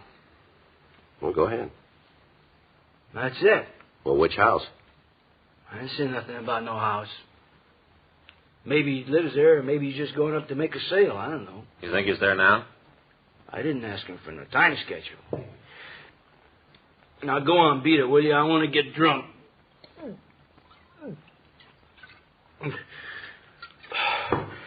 Oh, hey, look, there's something about you guys that keeps me sober. If you don't shove off, I'm going to run out of booze. You want to tell us what he looks like, Candy? You got it, Joe. Now, I'm going to tell you something. You haven't given us very much. Is that so? Well, you know something? It's lucky for you I got principles about pushing the kids. Yeah. You'd have got nothing.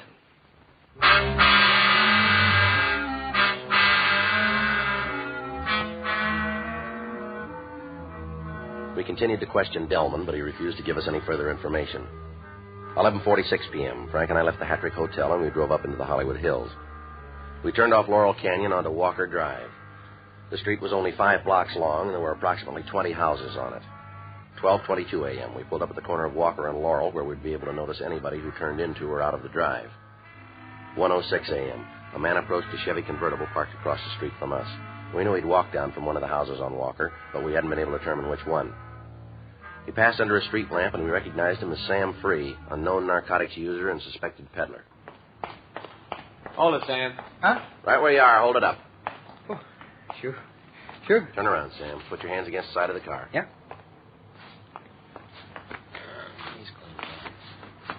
You guys know me. I don't carry nothing. Mm-hmm. Hey, what you doing in my pockets? I ain't got no gun. You said so yourself. Now, where the heck did that come from? Why don't you tell us? It's the stuff jar. This all you got, Sam? Well, is it? Yeah. You're coming up in the world, aren't you? What do you mean? A couple of months ago, all we had you pegged for was a user and a small-time pusher. There's a lot of H. Where'd you get it? Well, now, you know better than that. You're in trouble, Sam. Okay, you found the stuff on me. That means I'm going to do some time. A lot of time. Well, whatever it is, I'd just as soon be in one piece when I come out. Who's the car belong to, Sam? What car? This one right here. Huh? You were getting into it, Sam. Was it? I'll give it a check. All right. It's my car, so what? I'll still check it. Who fed you? What? To where I was. You're not hard to find, Sam. Yeah? You've been looking for me over 3 weeks now. That's so? Only you didn't know I was the guy you were after. Thank you. For what? For telling us when the H got into town. A lot of good it'll do. Mm-hmm. Another day I'd have been clean. You wouldn't have found none of it. Yeah? My own fault trying to get a good price. I should have taken what was offered. It's the real stuff, though. Man don't like to give it away. Mm-hmm. Joe. Got something? Yeah. Take a look in the back seat. Bunch of sweaters. Look like cashmeres. I bought them for my girl. It's her birthday. There must be some girl. Yeah. At least 40 sweaters there, Joe. Yeah? They're all different sizes.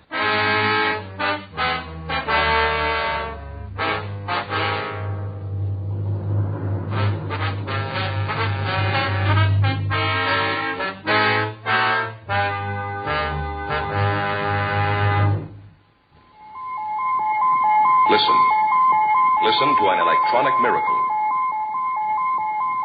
This electronic miracle, Accuray, means that everything from auto tires to apple pie, battleship steel to baby food, butter to cigarettes can be made better and safer for you. Now meet Mr. Bert Choate, brilliant young president of Industrial Nucleonics. Well, Bert, exactly what is Accuray? Well, George, it is a device by which a stream of electrons passes through and analyzes the product while it is actually being made. They transmit what they see to this electronic brain, which adjusts the production machinery for errors down to millionths of an inch. Well, can you give us an example of what it does? Sure, take this piece of steel. How thick would you say it is? Oh, about as thick as the cellophane from a pack of Chesterfields. Accuray has made it possible to roll that steel accurately 1/10,000th of an inch thick. It takes 10 of these to equal the thickness of a sheet of cellophane. That's amazing. Now let's get back to the pie and the baby food. Will Accuray bake a pie and tend the baby? Well, not quite yet, George. But because this electronic control can improve shortening texture, for instance, your wife can bake a more delicious pie. And because Accuray can make baby food more uniform, that food will be more digestible for your baby. One more question, one that so many people ask me. How does Accuray make Chesterfield a better cigarette than was ever possible before? Every cigarette made with Accuray control contains a more precise measure of perfectly packed tobaccos. So Chesterfield smokes smoother, without hot spots or a hard draw. And that's why Chesterfield tastes so much better. And I guess that's why you smoke them yourself, Bert. You see, I know what Accuray can do. Well, there's your answer. If you want tomorrow's better cigarette today, next time stop. Remember. Only Chesterfield is made the modern way with Accuray.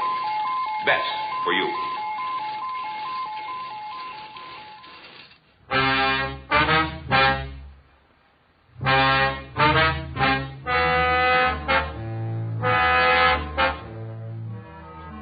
We took the suspect, Sam, free down to the main jail, and we had him booked on possession of narcotics and suspicion of burglary. An examination of the labels in the sweaters indicated that they were all from the same Whiteside Ladies Sports Shop in North Hollywood. 1:58 a.m. We contacted the owner of the store, Mr. T.P. Whiteside. Yes, sir, that's right. Mm-hmm. If you would, we'd appreciate it. Well, about 30 minutes? All right, sir, fine. Thank you. Goodbye. Well, he says they're stolen, all right. Well, why didn't he report it? Well, he didn't know anything about it until now. Huh? It just must have happened tonight.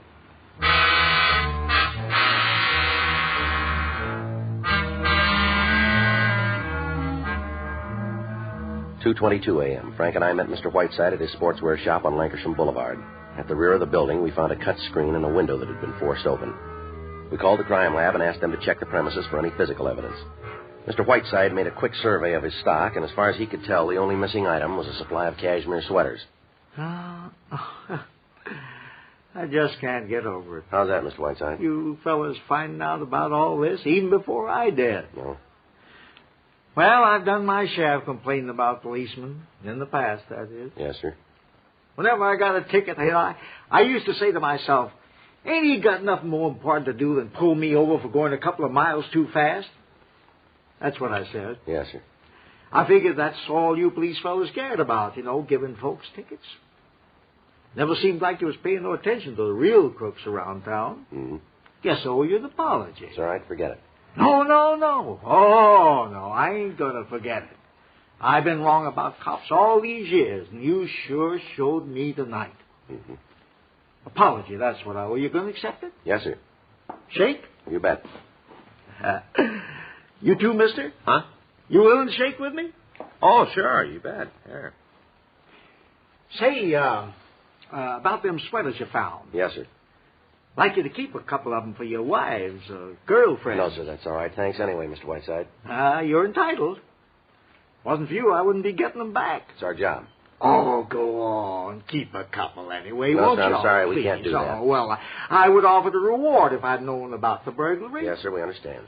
Well, it's your own fault. Nobody else is. You're to blame for it. How's that? No reward. Huh? Didn't give me time enough.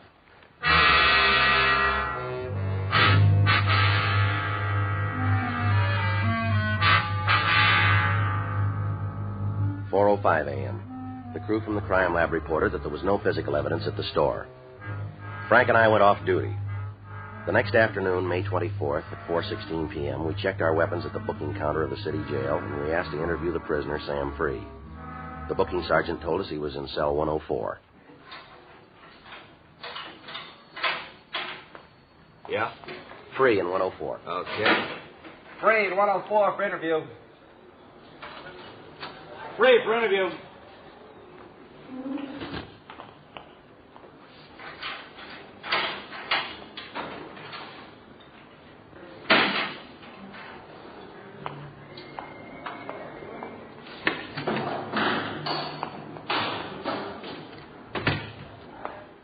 Sit down, Sam. Sure.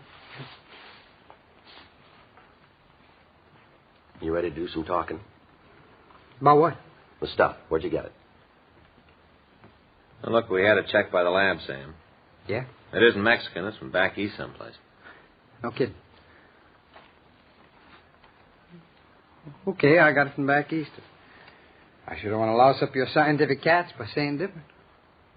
Is that the way you want it on your report? Huh? Uncooperative? Ain't gonna make no difference what you guys put down. It might, Sam. Oh, look, you want a deal, I'll talk. Otherwise, forget it. We don't make deals, you know that. Huh? It's up to you. Now, look, this isn't your first fall, Sam. It's going to go hard with you. Maybe. No maybes. Oh, you never know. I'm chinning with some of the boys back there. They tell me things have changed around here. Yeah. Case against me might not stand up. You wouldn't want to bet on that, would you, Sam? Just telling you what I heard. Don't you count on it. Yeah? Things haven't changed that much.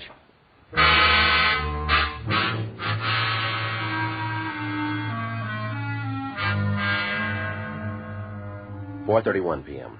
Frank and I went over to the Hall of Justice to file a complaint against Free.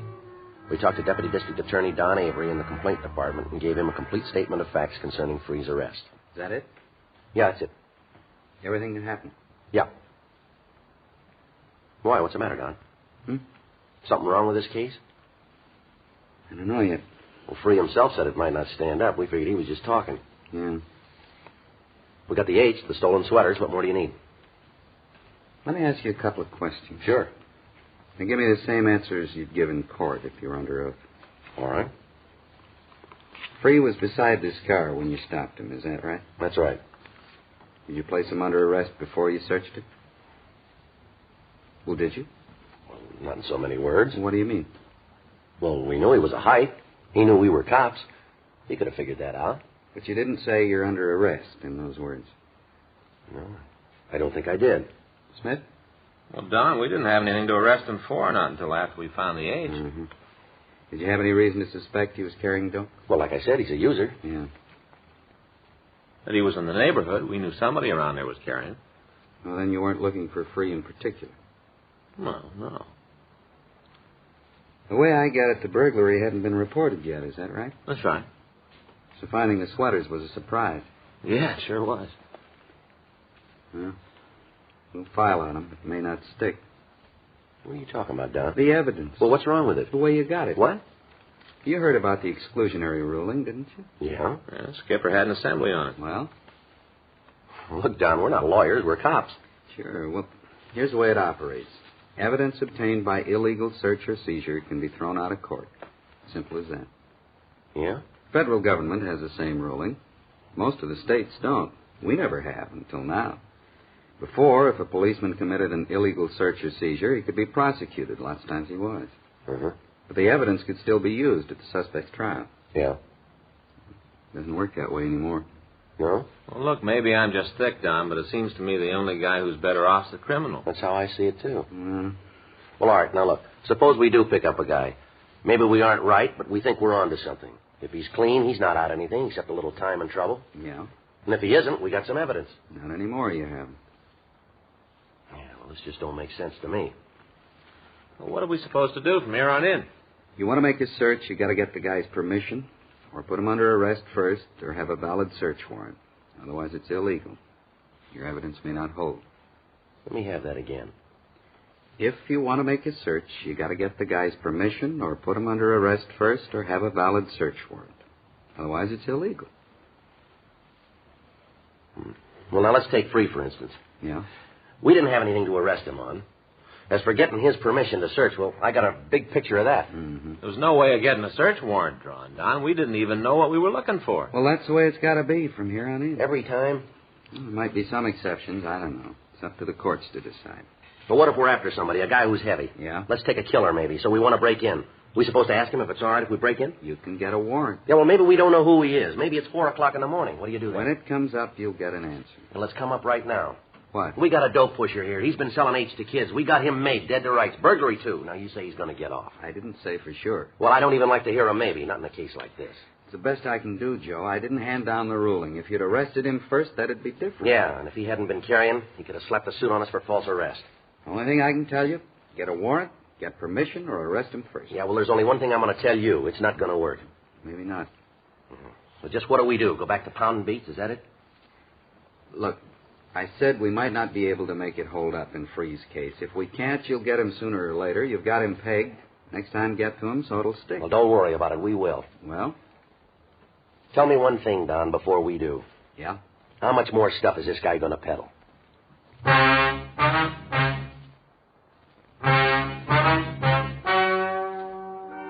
The story you've just heard is true. The names were changed to protect the innocent. On May 30th, the preliminary hearing was held in Division 4, Municipal Court, in and for the County of Los Angeles. In a moment, the results of that hearing. Now, here is our star, Jack Webb. Thank you, George Fenneman. Chesterfield, made the modern way with Accuray. I wonder if you realize what that means to you. For the first time, you get a perfect smoke column in your cigarette. A smoother smoke. A cooler smoke than you've ever had before. To put a smile on your smoking, try 'em. Chesterfield.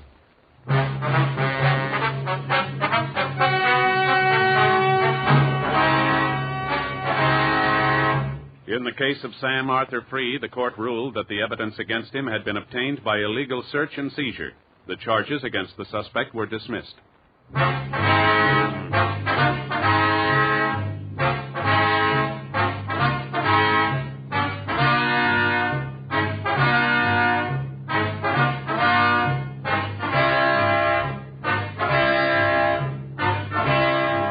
You have just heard Dragnet, a series of authentic cases from official files. Technical advice comes from the Office of Chief of Police W.H. Parker, Los Angeles Police Department. Technical advisors Captain Jack Donahoe, Sergeant Marty Wynn, Sergeant Vance Brasher. Heard tonight were Ben Alexander, Virginia Gregg, Jack Crucian, Herb Ellis, Vic Rodman. Script by Frank Burt. Music by Walter Schumann. Hal Gibney speaking. Watch an entirely different Dragnet case history each week on your local NBC television station. Please check your newspapers for the day and time. Chesterfield has brought you Dragnet, transcribed from Los Angeles. This is it, L&M Filters. It stands out from all the rest. Miracle tip, much more flavor. L&M's got everything. It's the best. No other cigarette gives you L&M's assurance. Assurance that it is best. L&M's got everything. Superior taste, superior tobacco, superior filter. Buy L&M today.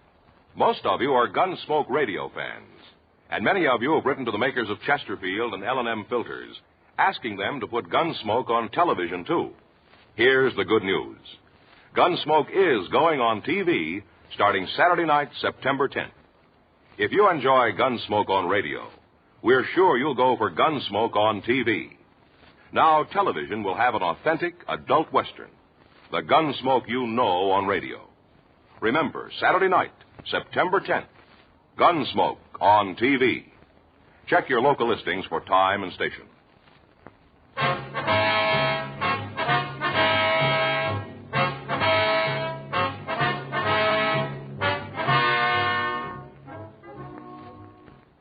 This is the NBC Radio Network.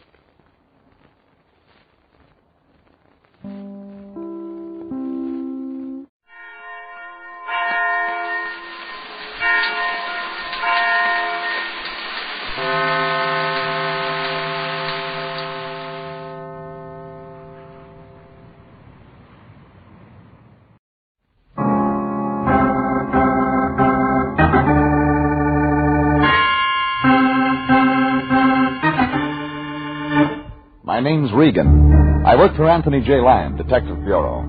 They call me the Lion's Eye.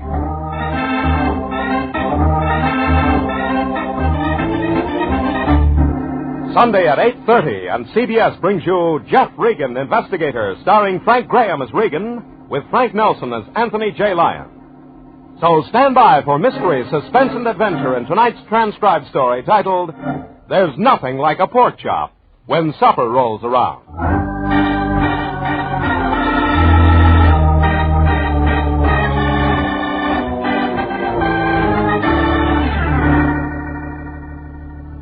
It took a heap of threatening notes to make Buddy Huckle afraid, and we had plenty of threatening notes in this one. Individual words cut from poems and pasted on plain white paper to create a message of death. If you enjoy poetry, you hate Huckle. And everyone connected with this case enjoyed poetry. Maybe it has something to do with the dictaphone that wound up telling too much and a leggy blonde that told too little. It was 3 p.m. when I checked in with my boss, the Lion, at the Detective Bureau. Somehow he looked different. Jeffrey, my boy. Then I saw he was wearing a flowing black tie. Listen to this, Jeffrey. Where's your cape, Fatso? Listen. Listen to the exhortation of the dawn. Look to this day, for it is life, the very life of life. In its brief course lie all... Poetry? You, Lion? Well, just because you have no appreciation of the finer things in life, Jeffrey, doesn't mean that Whose poetry? Well, mine, of course. You, the head of a detective agency, writing poetry? A man who appreciates the beauty of the universe, the richness of living... What's in it for you? What do you mean by that snide remark? What do you get out of writing this poetry? I reap calm, peace, my boy. How much money? Now look here, Jeffrey. How much? $10,000 if I win. Win what? Well, our new client told me about the contest, my boy. There's a $10,000 prize for the poem, which in the opinion of the judges... I thought. Okay, Lion, who's the new client? Buddy Huckle, the poet, America's Bard Laureate. What's Hucklebuck's trouble? No, Buddy Huckle. It seems someone is trying to intimidate him, keep him from creating more poetry. Where do I find this bard? At his office.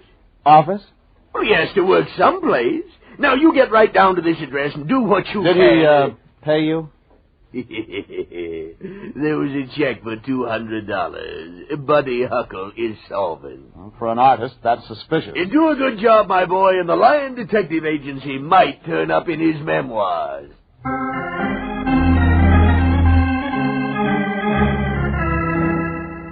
If I expected to find Buddy Huckle writing poetry in a hidden nook, I was in for a surprise. His office was on the Miracle Mile, brand new building, all glass and angles and curves. I checked the address the Lion had given me just to make sure. This was it. I squeezed into the Lucite elevator with salesmen, briefcases, secretaries, and a temperature of 110. Up in his office, there was a small desk and a little man behind it, maybe 50, with a pink seamless face and short white hair like popcorn glued to a billiard ball. May I help you, sir? You're Buddy Huckle? Just a moment while I staple these poems. My name's Regan. I'm from the Lion Detective Bureau. Oh, yes. Mr. Huckle told me you were coming. Won't you sit down? I purchased that chair from the estate of H.W. Longfellow. Where is Mr. Huckle? Just a moment while I... use the stapler. Yes. Yeah. Oh, that's Mr. Huckle now. Yes, sir, Mr. Huckle? Come in here, Laszlo. Yes, sir, Mr. Huckle. Running behind schedule today. Coming, Mr. Huckle. The little man grabbed the stack of stapled poems and made for the inner office, his arms and legs working like a crab's. When he disappeared into the inner office, I took a look around. Hung on the wall was a certificate of merit from the Amalgamated Advertising Agencies of America, made out to Buddy Huckle. It read in gold leaf, "Your poems move merchandise." There was a stack of magazines on Laszlo's desk. I reached for one and was about to open it when Laszlo reappeared from the inner office. Yeah. Such a busy day. When can I see the poet? Oh, soon. Oh, you've disturbed my stapler. I must have done that when I picked up this magazine. Yes, a wonderful magazine. Mr. Huckle contributes to it regularly. Uh-huh. Folk stuff. Yes. Mr. Huckle again. Yes, sir? Send Regan in, Laszlo. Yes, Mr. Huckle. I may go right in. Why, yes, but don't take too much of Mr. Huckle's time. He's a very busy man. I found Buddy Huckle seated behind a bluish cast aluminum desk. Very utilitarian. Utility, Mr. Regan. No frou-frou here. Buddy Huckle had been handsome, but now he was a gross 40.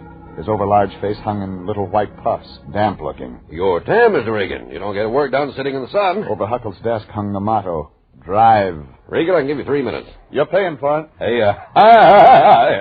you Regan, I like you. Thanks. You're utilitarian. No frou-frou. No... What's the matter, Huckle? Little white box on the desk. Huckle was dying. His lips gathered blue patches around the edges. His huge head rolled weakly. I opened his desk and found a small white box. Inside there were pills as big as bullets. I shot one into his gaping mouth and he swallowed. In moments, his body firmed and he seemed to have come out of it. Heart attack, Regan. Nothing. Have them all the time. Drive myself too hard, but that's all right. I've got money. It makes nice salad. You've given me a poem. You use a dictaphone? Of course. Did you think I wrote poetry with a quill pen and olive ink? Poem. Title. Money Ain't Salad. Money ain't salad, neighbor. Won't help you when you're down. There's nothing like a pork chop when supper rolls around. So spend your wealth, but not your health. Live wisely. Take a tip, for money sure ain't salad. It sure won't cure the grip. Signed, Buddy Huckle. America's Bard Laureate. Exactly. $100 a line. Who's giving you trouble, Huckle? Don't know. Take a look at these. Poison pen notes. Nasty business. Uh-huh. Paste-up letters. No one's handwriting appears, so you couldn't check a typewriter. Very smart. Yeah, all these words came from my published poem. Yeah, individual words cut out of the poems, then pasted on a plain piece of white paper so they form a message. Read that one. One more poem with a chuckle, and death will take you, Huckle. Oh, crude poetry. Rank imitation of my product. And someone's threatening your life. Trying to scare me into not competing in this year's Hotchkiss Award for time capsule poetry. Time capsule poetry? Yeah. The winning poem is placed in a time capsule and buried for posterity by Hotchkiss University. To win means nationwide publicity and, of course, a $10,000 prize. Yeah, the lion told me. You have any idea who might want to stop your... You're creating? No. That's why I'm paying your agency. Mm-hmm. Who publishes most of your stuff? I have a contract channeling my efforts into Folk Stuff magazine. Okay, Huckle. If you need me, call me at Folk Stuff magazine. Wait, Regan. Yeah? Regan, I'm scared. He was scared. But it didn't stop his reaching for the dictaphone when I left. I'd given him another idea for a poem when I said I was going to check Folk Stuff. The magazine was located out in the cute section of Westwood. The building was 3 stories high and constructed to look like Paul Bunyan. The elevator operator said, "Howdy, neighbor," and took me to the editorial offices. I expected to see old Father William behind the editor-in-chief's desk. But what I found was young, blonde, formed by a strict diet and exercise, dressed by Vogue, and had a voice like a warm night. Come in, Mr. Regan. The secretary said I'd find the editor-in-chief in here. Sit down, Mr. Regan. I'm the editor-in-chief. Yeah. My name's Julie. If you're a writer, Mr. Regan, I'll publish you. Well, that's not what I had in mind. Then perhaps we might do a manuscript together. That's nice, but... I'll just turn on the phonograph. I hope you like American folk music. Love it. Get so lonely working up here in Paul Bunyan. We can be lonely anywhere. People think me unapproachable. I surprise them. Sure, lady. Now about Buddy Huckle. Oh, him. Come to think of it, maybe I'd rather hear about you. How come? All this? Why, I'm in charge of a folksy magazine. Something like that. There's money in folks, Mr. Regan. I bought out this magazine when I learned how many folks there were in America. Oh. Do the folks know about you? We don't have many folks out here in California. Mostly the sophisticated type, Mr. Regan. The kind that would take advantage of a girl if they were left alone with her. Uh-huh. But I see you want to get back to Buddy Huckle. Yeah, I had that in mind. What do you want to know? Do you know anyone around here that would like to see Huckle stop producing poetry? Practically all of us feel that way. Or maybe kill him? We're all of us capable of murder, aren't we, Mr. Regan? Works that way. But why do you ask about Buddy Huckle? Well, he has a contract with your magazine. You publish all his poetry. There must be some mistake, Mr. Regan. I don't publish a line of his. I nodded once because of impact. Then I nodded again to say goodbye. I left still nodding to the elevator operator who said... So long, neighbor. You know anything about Buddy Huckle? Just he's doing a big broadcast from an Oklahoma barbecue over Long Beach tonight, neighbor. I headed for Long Beach to have a long talk with Buddy Huckle. It was beginning to look like a publicity setup.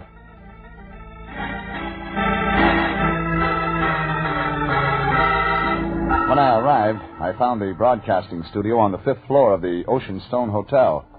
Just outside the studio door stood a woman, middle-aged, her hand gripped in her handbag. That old look of murder on her face. Let go of my arm. What's in the handbag, lady? If you think I'm going to say hairpins, you're not. All right, let's take a look. I got a gun. I thought maybe... Let me go! Looking for someone? Yeah. That louse Huckle. You've been sending in love notes you've cut out of magazines? Who are you? Regan, private investigator. Well, I'm not afraid of you. That's nice. I was Buddy Huckle's wife, Regan. Now he's cut off my alimony, and I'm going in there to shoot him dead. A lot of people in there, lady.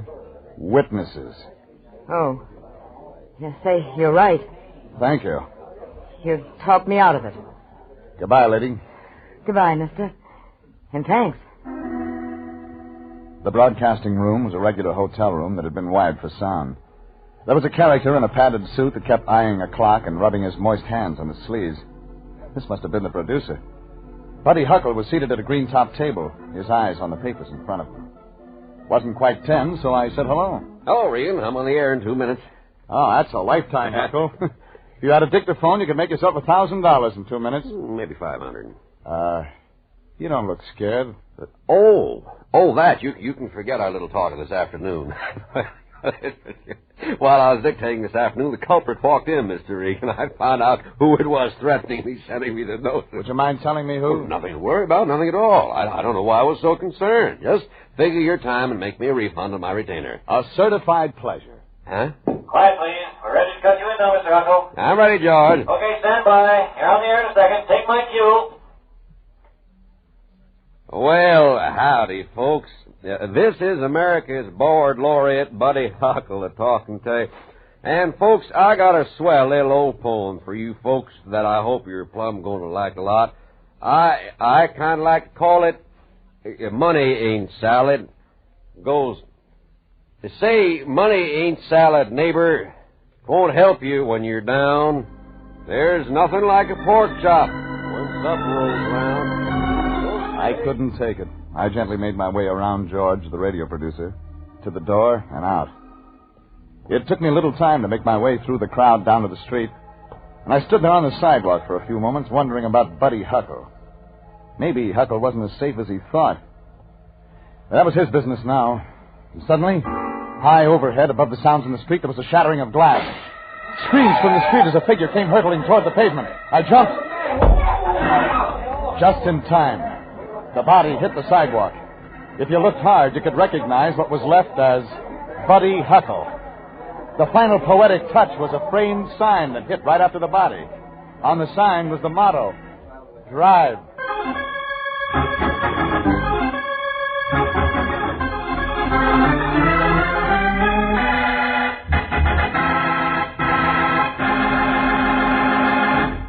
This is CBS, and you are listening to tonight's adventure with Jeff Regan, Investigator, entitled, There's Nothing Like a Pork Chop When Supper Rolls Around. A man's body was spread-eagled on a concrete sidewalk. He'd fallen, or been pushed, from the 5th floor of the Ocean Stone Hotel. The body had belonged to a poet named Buddy Huckle.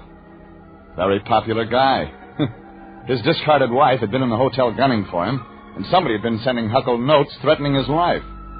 Maybe his wife. Well, now he didn't have to worry about the race for popularity. He was dead. Since all concerned were L.A. people, Homicide finally put Sanducci on the case. When Sanducci finished in Long Beach, we drove back to L.A. in his squad car, the hearse following us. Facts, Regan. Look at the facts. Facts can lie, Sanducci. What's your theory? You can't convict on theory. Speed it up, Max. We'll never make L.A. Okay, what are your facts, Sanducci? Look, fact 1. Let me try. Buddy Huckle is dead.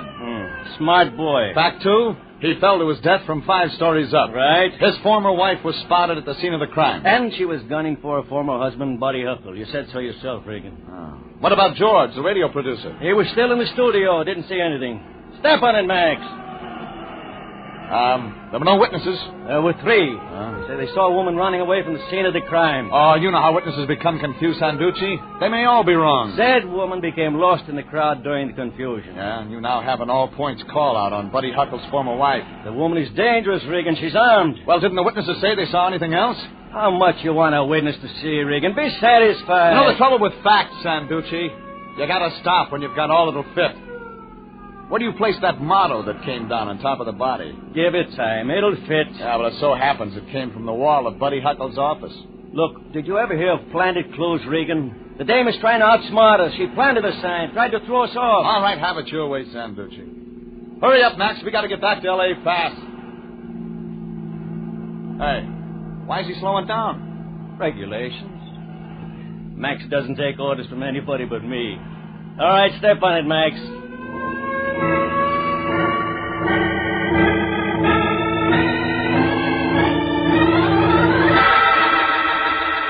We arrived in town. The time of night you think you see figures waiting with knives in every puddle of dark. 3 a.m. First I had to check with the line. I made it to his apartment. There was a wafer of light coming from under his door. I walked in. Lion was sound asleep on the couch. A pencil hanging from his mouth, sheets of scribbled paper on the floor.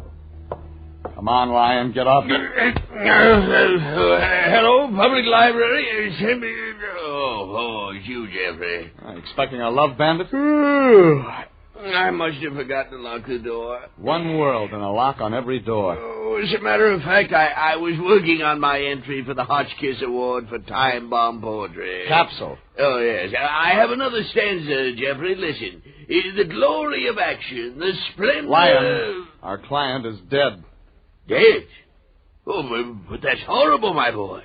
When? No How? time for that. Look, I gotta have your help to find Buddy Huckle's former wife. Yeah, but I'd planned on spending the rest of the night working on my poem. Her first name is Mona. That's all we've got. You've got to find her while I check on a dictaphone and a blonde editor. Oh, a description, Jeffrey. About 5'10", medium build, brown hair. Last seen in Long Beach wearing a yellow cotton dress, no hat. You're racing the police on this one, Lion. And when you get her, hang on, but be careful. She's wanted for murder. For what I needed, there was only one place to go now. The inner office of the late Buddy Huckle.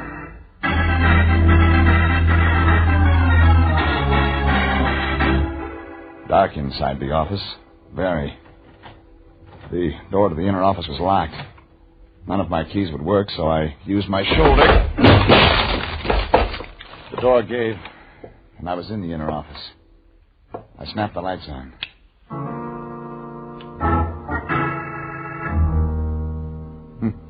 When a man's just dead and you're in his room, you keep looking around for him. And I was alone, and I saw what I wanted, the dictaphone. I played the wax roll that was on the machine. Signed, the Bard Laureate, Buddy Huckle. I heard a lot of stuff. Poems, mostly, delivered in his rapid-fire manner. Then I heard myself. You used a dictaphone? Of course. You think I wrote poetry with a quill pen and mauve ink? Poem. Title. Money ain't... I lifted the playback head. For luck, I tried the end of the dictaphone record. This was really good. The sign comes, the silent thrust of death by the tempered blade. Sharp, sweet sharpness. I refuse to read any more of this tripe. Yeah, that didn't sound like Buddy's rhyming cry-pie type of poetry. I played the very end of the record to get the signature, signed Buddy Huckle. But instead I got... You've made me read this, but I won't sign this lousy poem. That was the end of the record. Suddenly, without looking up, I knew there was someone standing behind me. You're Regan. Mona! I saw you earlier, now I see you again. What are you doing here? I ain't so dumb I don't know the cops are after me. Well, they probably know you're here right now. I snuck in. And you're not going to reach into that purse for your gun again. I hopped it in an all-night joint. Well, look, why don't we just sit down quietly and talk, Mona? Yeah, well, I ain't so dumb I don't know what you're trying to do, mister. What am I trying to do, Mona? Well, I just came here to see if maybe Huckle made out an alimony check for me and maybe didn't mail it. That's what I'm trying to do? I need all the money I can get now that the cops are hot after me for something I didn't do. You're sure you didn't push Buddy Huckle through that window, Mona? I ain't got the strength. No, guess not. I need dough to run away from the cops, Mr. Regan. Maybe you could take my case, huh? I got $6 for the gun. Well, maybe I can help you, Mona. Look, hole up in the Rondo Hotel. Give a fictitious name. The police are liable to check this office. Gee, you've been real good to me, Mr. Regan. You took my case, and here's my $6. No thanks. We'll take it up with the Lion later. The Lion? Never mind. But find that hotel. I've got to find an editor-in-chief.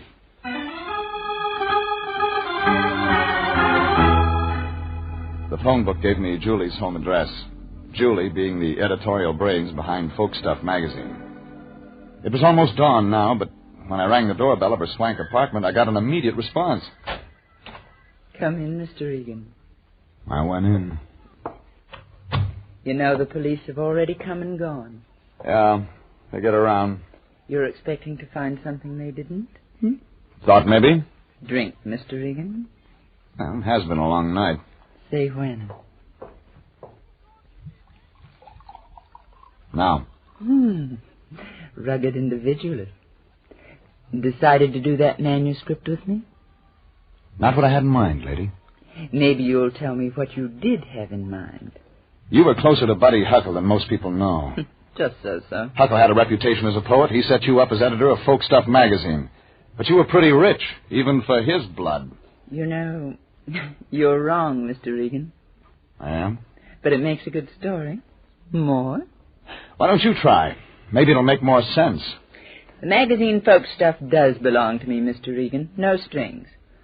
Although Huckle did like to spend money on women, I wasn't one of them. Sounds good. Go on. Buddy Huckle had a reputation that helped sell my magazine. There was only one thing. He couldn't write poetry. Oh. So when you told me that Huckle didn't write a line that went into Folk Stuff, you weren't lying. Huh? Even I couldn't stand his poetry. I made little changes here and there in every line. It gave me a sense of accomplishment. He didn't seem to mind. Mm-hmm. Well, lady, I guess that's all here. Oh, Mr. Regan. Lonely Julie grabbed my lapels, held me tight, and kissed me. But I managed to break away. After a while. I had to leave in the line of duty. And the man I had to see was the one that had last seen Buddy Huckle alive. George, the radio producer. I reached him at his home. Mr. Regan.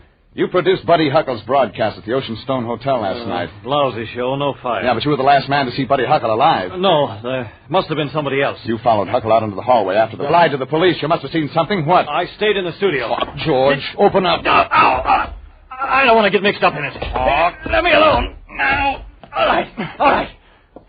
I got a police record back in Shy, Regan. You won't... No deals. But make it the truth. Okay. It was just I didn't want to get mixed up in no killing. What'd you see? I followed the star out of the studio like I always do to tell him it was a great show. Yeah?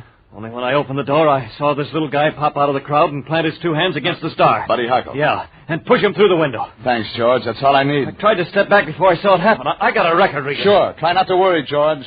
Everything may turn out all right. The little man, George, had seen push Huckle out of the window, could be Laszlo, Huckle's secretary. I checked all morning trying to find Laszlo, but he'd disappeared from the face of the earth. Then I got to thinking what kind of a guy Laszlo appeared to be. A thinker. Now, where would a thinker type go to hide if he was afraid of something? Someplace familiar to give him a sense of security, yet off the beaten path. It hit me. Sure. The public library.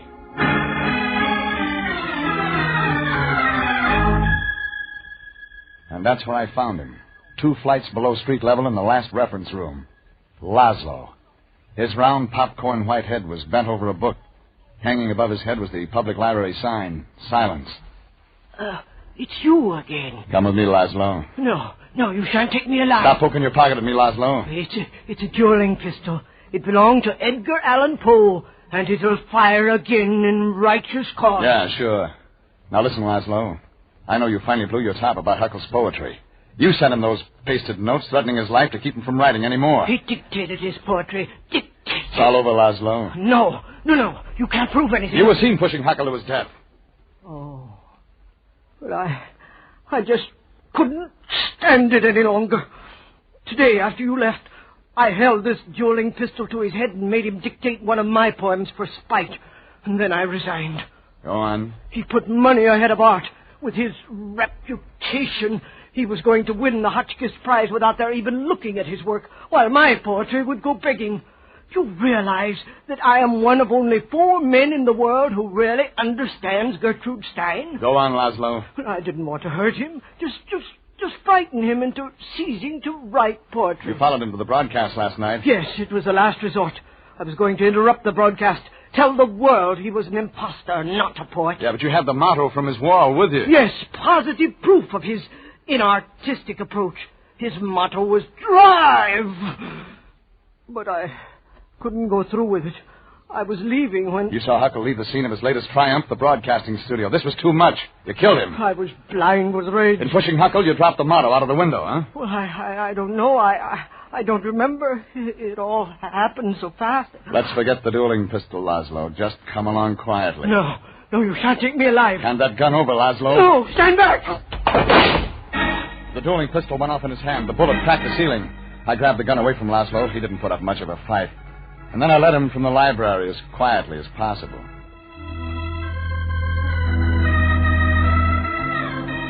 Sanducci, down at Homicide, felt as sorry for Laszlo as I did. But now Laszlo should have plenty of time to write poetry and not worry about selling it. State will take care of him. George, the radio producer, got a dressing down for withholding information, and I called Mona to tell her she was no longer under suspicion. And that wrote the end. It was high noon when I checked in with my boss, the Lion, at the bureau. He was reciting. Oh, yesterday is but a dream, and tomorrow is only a vision. You still can enter the poetry contest, Fatso? Of course, my boy. The 10,000's as good as mine. I've just completed my work of art. Okay. How does it go? Oh, it's classic, Jeffrey. Yeah. Reminiscent of ancient Sanskrit poetry. In translation, of course. Well, I've had a hard night, but I'd like to hear it. Well, you've heard most of it. I'll just give you the ending. Mm-hmm. Go on. And tomorrow is only a vision. But today, well lived, makes every yesterday a dream of happiness. Oh, that's real fine. Oh, yes. And every tomorrow a vision of hope. Why are you walking around? Oh, just looking, Lion. Now, you just sit still while I finish. Look well, therefore, to this day. Such is the salutation to the dawn. Aha! What's this in your wastebasket? Nothing, Jeffrey. A library book. Give me that. Oh, no. The cleaning woman must have dropped it there. What title of the book? Great Poems by Unknown Poets. Yeah. Well, since nobody claims them, Jeffrey, it would be a shame to see them go to waste.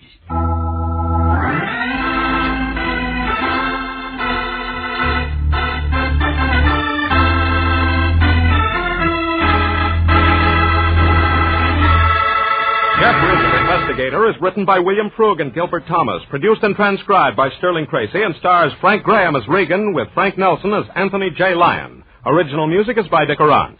This is CBS, the Columbia Broadcasting System.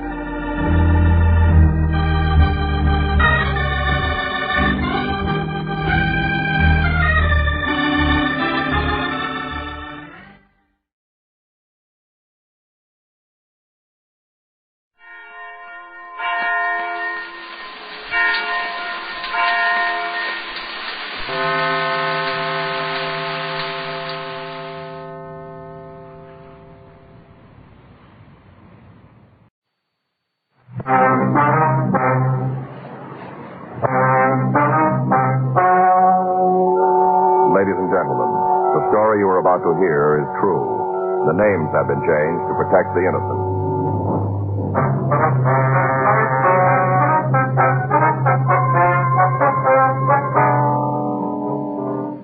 You're a detective sergeant. You're assigned to narcotics detail. You get a tip that a man is peddling heroin at his place of residence. He's a known user. Your job? Check it out.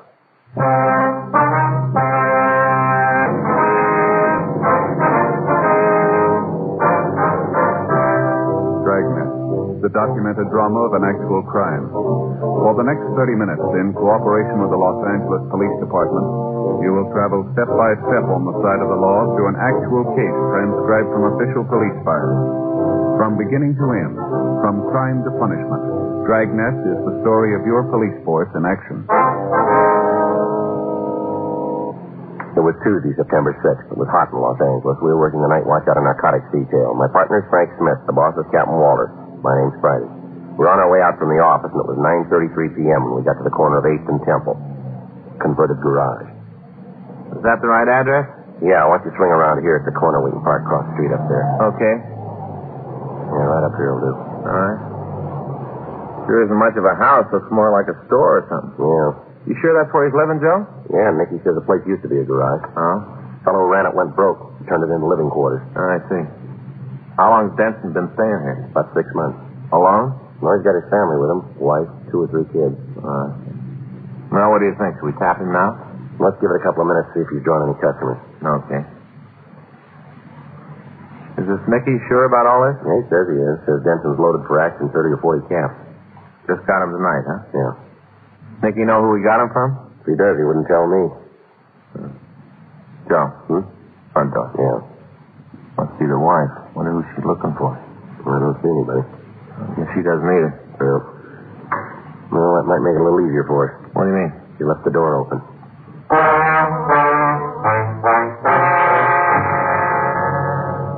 Approximately 45 minutes earlier, we'd received a telephone call from an informant named Nicky Corbin. Corbin had reported that Slim Denson, a known narcotics user who lived at the corner of Temple and 8th, had some 30 or 40 caps of heroin in his possession. Corbin said Denson was getting ready to push the stuff. Frank and I waited across the street from the Denson residence for 26 minutes. During that time, no one came in or out of the house, but the front door remained open. 9:59 p.m., a young man turned the corner and headed into the converted garage. 5 minutes later, he reappeared and started down the street. Should we talk to him? Yeah. Wait a minute, Frank. Huh? I guess he forgot something. Yeah. Going back inside. All right, let's give him some company.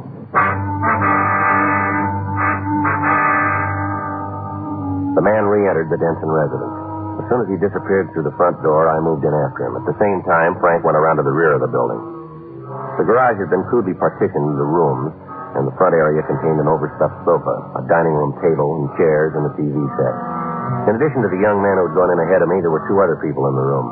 The woman who had previously appeared in the doorway and a sallow-faced, middle-aged man.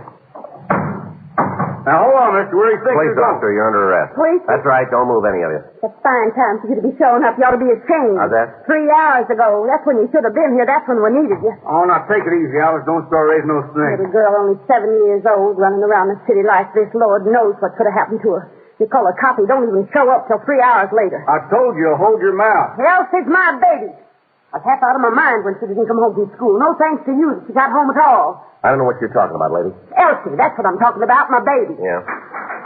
Anybody else around, Frank? Yeah, a couple of youngsters sleeping in one of the back rooms. That's it. All right. Now move over that wall. Go on, move. Never heard of such a thing. Little girl gets lost on the way home from school. You send for a policeman that treats you like you was You better dead. get it straight, lady. You're under arrest. All of you. It hasn't got anything to do with your daughter. Arrest? Hey, but you can't arrest me. I ain't done anything. Is that so? You gotta have a reason for picking somebody up, a good reason. Suspicion of violation of the State Narcotics Act. Is that good enough? What? Come on, over against the wall. Come on, move. I'll check him, Joe. Well, I see. You sure are making a mistake. Yeah, we always do. Oh, it's any mistake. You're plumb out of your mind. That's what you are. Sure. Called you on account of Elsie. On account of she got lost. All right, this ain't good. That's why we wanted you. Help us find her. Didn't have nothing to do with no narcotics. If your daughter was missing and you reported it, you'd have had plenty of help. Of course we reported it 3 hours ago. That's when you called them, Slim. Huh? When you went down to the drugstore, you said you was going to use the phone. Oh. Well, you called them, didn't you? I guess maybe I forgot. Forgot? Your own flesh and blood? Your own baby? What's the difference? She's home, ain't she? Lot of difference. You give me your word. Now, That's all. look. You found your little girl. You got something else to worry about now. I sure don't know what you're aiming at, mister. You don't, huh? Neither do I. You're accusing me of having something to do with narcotics, and I ain't never been mixed up with dope. I never even touched the stuff, not once. Well, then we'll start with you. Well, go right ahead. I ain't got nothing to hide. What's your name? Boston, Jerry Boston. How old are you? 23. You live around here? Down the street, 4 houses east. What do you do for a living, Jerry? I work in a filling station over on Pico. You married? Yeah? You got any kids? No, not yet. We're expecting one next month. Mm-hmm. Where do you think you're going? I just wanted to see if the youngsters are still Stay right here. They'll be all right. Well, you're only talking to Jerry. I don't know We'll why. get around to you soon enough. Now, why don't you sit down and take it easy, lady? Better do like you said, huh? Bullying a person in our own home. Why'd you come over here tonight, Jerry? I heard about Elsie that she was missing. I wanted to find out they found her. I see. You came in, you went out, and then you came back in again. Is that it? Yeah, that's right. Well, Kitty wanted me to ask Mrs. Denson here something. Kitty's my wife. yeah. I forgot when I was here first, so I had to come back. What was it your wife wanted to find out? Come on, Jerry. Oh, wasn't nothing important, just something about woman having a baby. Uh-huh. You want to step over here now, Jerry? Huh? Over here, please. Beside the table. Sure. All right, empty your pockets, will you? Yes, sir. Take everything out. All right. That's it. All right, now turn the pockets inside out. How much money you got there, Jerry? 20, 25 bucks. You always carry that much cash, too? Oh, I got paid today. Mm-hmm. Okay, son, roll up your sleeves.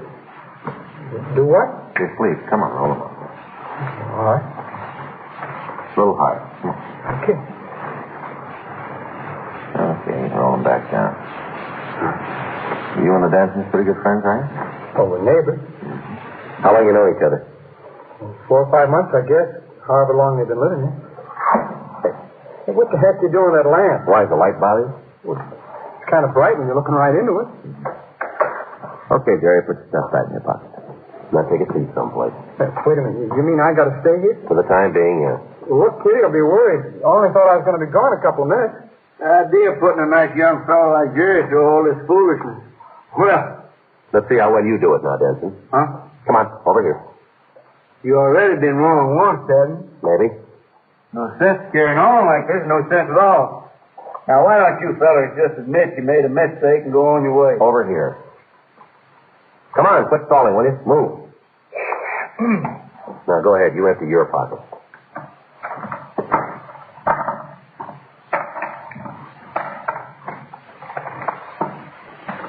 Is that all of it? You got every little doodad. Turn them inside out. Whatever you say. What do you do for a living? Well, at the moment, I'm sort of looking around, you might say. Yeah, I bet you. You got a family, Denson. How you feeding them? Oh, we manage. We manage pretty good. How? Don't you worry none about my children. Ain't going hungry as long as I can work. You live off your wife, do you? Now, ain't no way to put it at all. She's just helping out while I'm having a rough spell. All right, Denson, roll up your sleeves, huh? Come on, get them up, will you?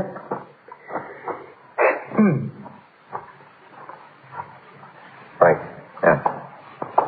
Look at this. He's got more tracks in the Southern Pacific. Yeah. Well, look here. I must have scratched myself the other day. You know, I was doing some carpenter work. How long have you been a hype fella? Afraid I don't know what you mean. Quit wasting our time, Denson. Now, how long? Well, I reckon ain't no point in lying to you, gentlemen. Fact of the matter is, I did do a little chipping once in a while when I was young. Mm-hmm. Of course, that was some years ago. Those marks haven't even started scarring yet. And from the looks of them, you're building up to a big batch of infections there. Must be them scratches I was telling you about. All right, Denson, where is it? Huh? The stuff, where'd you stash it? Come on, Denson. We know you got 30 caps. We're going to find it anyway, so I hold out. 30 caps? A guy like me couldn't afford that much stuff. Now, you ought to have more strength. What'd you do, give it to your wife? You ought to say a thing like that. Well, even if I did have a little H, I sure wouldn't want her to get involved. Last person in the world. Now, you can say whatever you got a mind to where I'm concerned. Now, you just leave her out of this. You were pretty anxious to go into the bedroom a little while ago, Mrs. Denson. I told you leave her out. Now, if you won't do what I tell you... Take it easy, Denson. It don't matter what happens to me. You can lock me up, give me the gas chamber, it don't matter. But my wife, she's a fine woman. I won't have you attacking her reputation. You can throw me in jail if you want to, stand me up in front of a firing squad. Hey, come on, Denson. But there's no reason to drag her in, too. Now. Sit down. She ain't done nothing. No reason to drag her in. How about it, Miss Denson? I just don't know what you're looking for, mister. I swear I don't. Well, either you've still got it on you, or you've got it in the bedroom. Which is it? Well, you're not giving us any choice. Guess you better put in a call to the office, Frank. Yeah. Ask them they'll send a team over to take this joint apart. Right. Tell them we're bringing in a couple of suspects. See if they can get a policewoman to stand by so there'll be somebody to search Mrs. Denson when we get there. All right. Now, you just wait a minute, mister. Can't arrest us. Not both Slim and me. Is that right? What about my youngsters? I won't leave them here alone. Can you get somebody to stay with them? Well, I guess Josie will be home before too long. Who's Josie? Our oldest girl. Where is she now? Went to the movies with her boyfriend. She's full growed, almost 19. How soon do you expect her back? I don't know for sure. Pretty soon, an hour maybe. We can't wait that long. Looks like we'll have 6 kids in, too. All right, Joe, I'll tell them downtown. Yeah, that's Slim. You hear what they're saying? Yeah. You just gonna sit there? You gonna let them drag our youngsters out of bed in the middle of the night? There's a thing I can do, huh? I tried to tell them. You heard me try. I'm not gonna have my kids in jail. Not for you, not for nobody. It ain't right to get a man through his family, mister. Yeah. I told you before. Don't make no difference what becomes of me. You can send me away. You can put me in prison the rest of my life. You can give me the gas chamber. Oh, you all through now? You see, hon, I tried. Want to go ahead with the call, Frank? Yeah. Probably take 5 or 10 minutes to get the kids dressed, then we'll shove off. All right. I ain't gonna stand for it, Slim. I warned you. Those kids ain't going to jail on account of you. Alice? He asked me to hide it when we heard Jerry Boston coming up the block. Well? I put it inside my dress. All right if I turn around? Yeah. I reckon this is what you want. You know better than this, Miss Denson. What? There's no H in here. This is just his layout. It's what he gave You're me. married to a guy who's been hooked for a long time. You got a pretty good idea what the stuff looks like. We're not going to waste any more time here. Either you give us the caps or you go downtown, all 4 of us. I'll get him for you. You just tell us where they are. Don't listen to him, Alice, honey. Don't listen. Bedroom. Which one? Where the kids are sleeping. Go on. Under the pillow. Under Elsie's pillow. That's where he put it. She the youngest? Yes, sir. I'd appreciate it if you'd try not to wake her. She did a lot of wandering around when she's lost. She's all tuckered out. I had to tell him, Slim. I had to. It sure was a lousy trick, mister. What's that? Holding them youngsters over her head, making her fret about them just so you can break her down. Mm-hmm. Real lousy. You ain't got no kids you own, have you? No. Oh, that's how I had it figured. The way you talked, Alice. The way you kept on her. Parent wouldn't act that way. Mm-hmm. Never in a million years. Not a real parent, that is. Well, there's just one thing that I don't understand here, Denson. What's that? How would you know?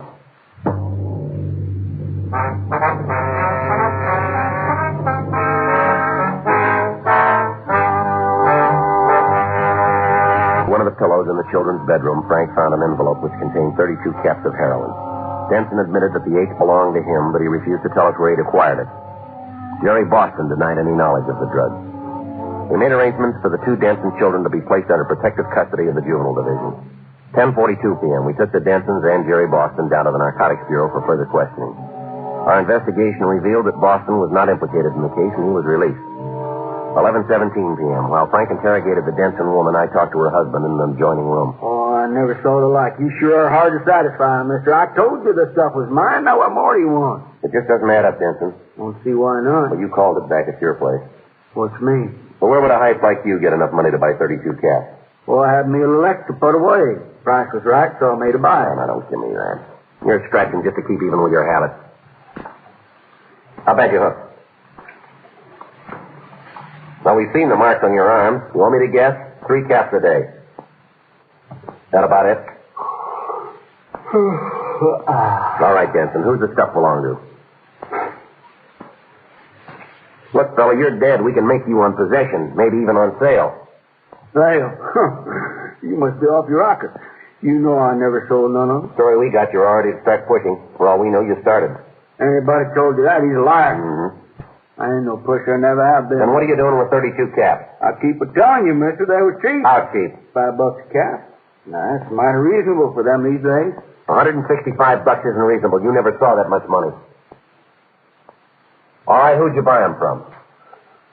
Oh, wouldn't be nobody you know. Well, why don't you try me? I don't know myself. Uh-huh. Ain't from L.A. Yeah. I met him last week, took a trip down south across the border. Oh, sure you did. That's how come I made me such a good buy. You bet. Now, you listen, Denton. We didn't drop in on you tonight just because we were in the neighborhood. That's so. We wouldn't have been there if we didn't have information. You know that as well as I do. Well? Our info is that you just got those caps tonight. But I tell you, somebody sure has been spreading a lot of wild stories about me. They've been on the nose so far. Where are you spending your time these days? I reckon we covered that before. Well, I reckon we'll try it again. I stayed at home mostly. Were you home yesterday? Sure was. Day before? Yeah, as far as I can remember. A real homebody, aren't you? Figure ought to stick pretty close, seeing as how the wife's working. Well, I'd sure consider of you. When was the last time you were downtown? Whereabouts downtown? Maine, Alameda, anywhere in there. Afraid I just don't recall. Last week, maybe? Oh, no, it wouldn't have been last week. I wasn't feeling rightly. Didn't go no place last week. Then how'd you get to Mexico? Guess my memory ain't as good as it used to be. Reckon I'm kind of mixed up. You sure are. Right in here, Frank. Sit right over there. Now, honey, you take it easy. They can't do nothing to you. She knew where the stuff was. That ties her right into possession. Told you where to find it. What else do you want? Who do the caps belong to, Mrs. Denton? To Sims. They belong to him. Where'd he get them? I don't know. Honest, I don't. Did you have any visitors tonight besides Jerry Boston? Well, come on. I can't think of nobody. Slim, you've got to do something. You've got to get me out of here. Ain't a single solitary thing I can do. I want to know what's happened to my kids. All right, take it easy, lady. They're in good hands. I want to know. They ain't never been away from me, not since they was born. They'll be all upset if I'm not there. Can't you understand how I feel? Yes, we can. My fault anyway. It's all my fault. No, hon, you oughtn't talk like that. Well, it is. I should have left you, Slim. I should have left you 10 years ago when you first started taking dope. We wouldn't have had the other 2 kids. It'd just be Josie. Bad enough what's happened to her. Yeah. If you start worrying about Josie. It's last time somebody worried about her, ain't it? Going out with a married man. Wasn't for you and your dirty, filthy dope. You'd never have met him. Alice, I'm telling you, shut up. That's enough out of you, then. Oh, sure. He can't do no wrong as far as you're concerned. God gives you a free bindle. That makes him a fine fella, don't it? Fit company for your daughter. Who are you talking about, Miss Denton? Kirk Helvey. That's who. He's the one that gives Slim them caps. He's the one. Going out with Josie. First thing you know, she'll be on the stuff, too, just like her father. That who she's with tonight? Tonight. Last night. Every night. I talked to her till I was blue in the face. Just like her father, that's what she is, just like him. You know where they went? They said to the movies. No reason to believe them, though. You could have given us all this, Denton. Well, they weren't my caps. I was just keeping them for perk. Till he brought Josie home tonight. Boy, he finds out what's happened. He's sure going to blow his stack. Yeah. Guess maybe I got to shooting off my mouth too much. About having them 32 caps. Made me feel like a big man. Never had that much stuff for my whole life. Told some of the other boys it was mine. It shows you how you can get in trouble from a little exaggerating. Yeah. Only had them caps a couple hours before you fellas showed up. Couple of hours. That's all it took. Look at this here mess I'm in. No, it took you a little longer than that, Denton. What do you mean? 10 years.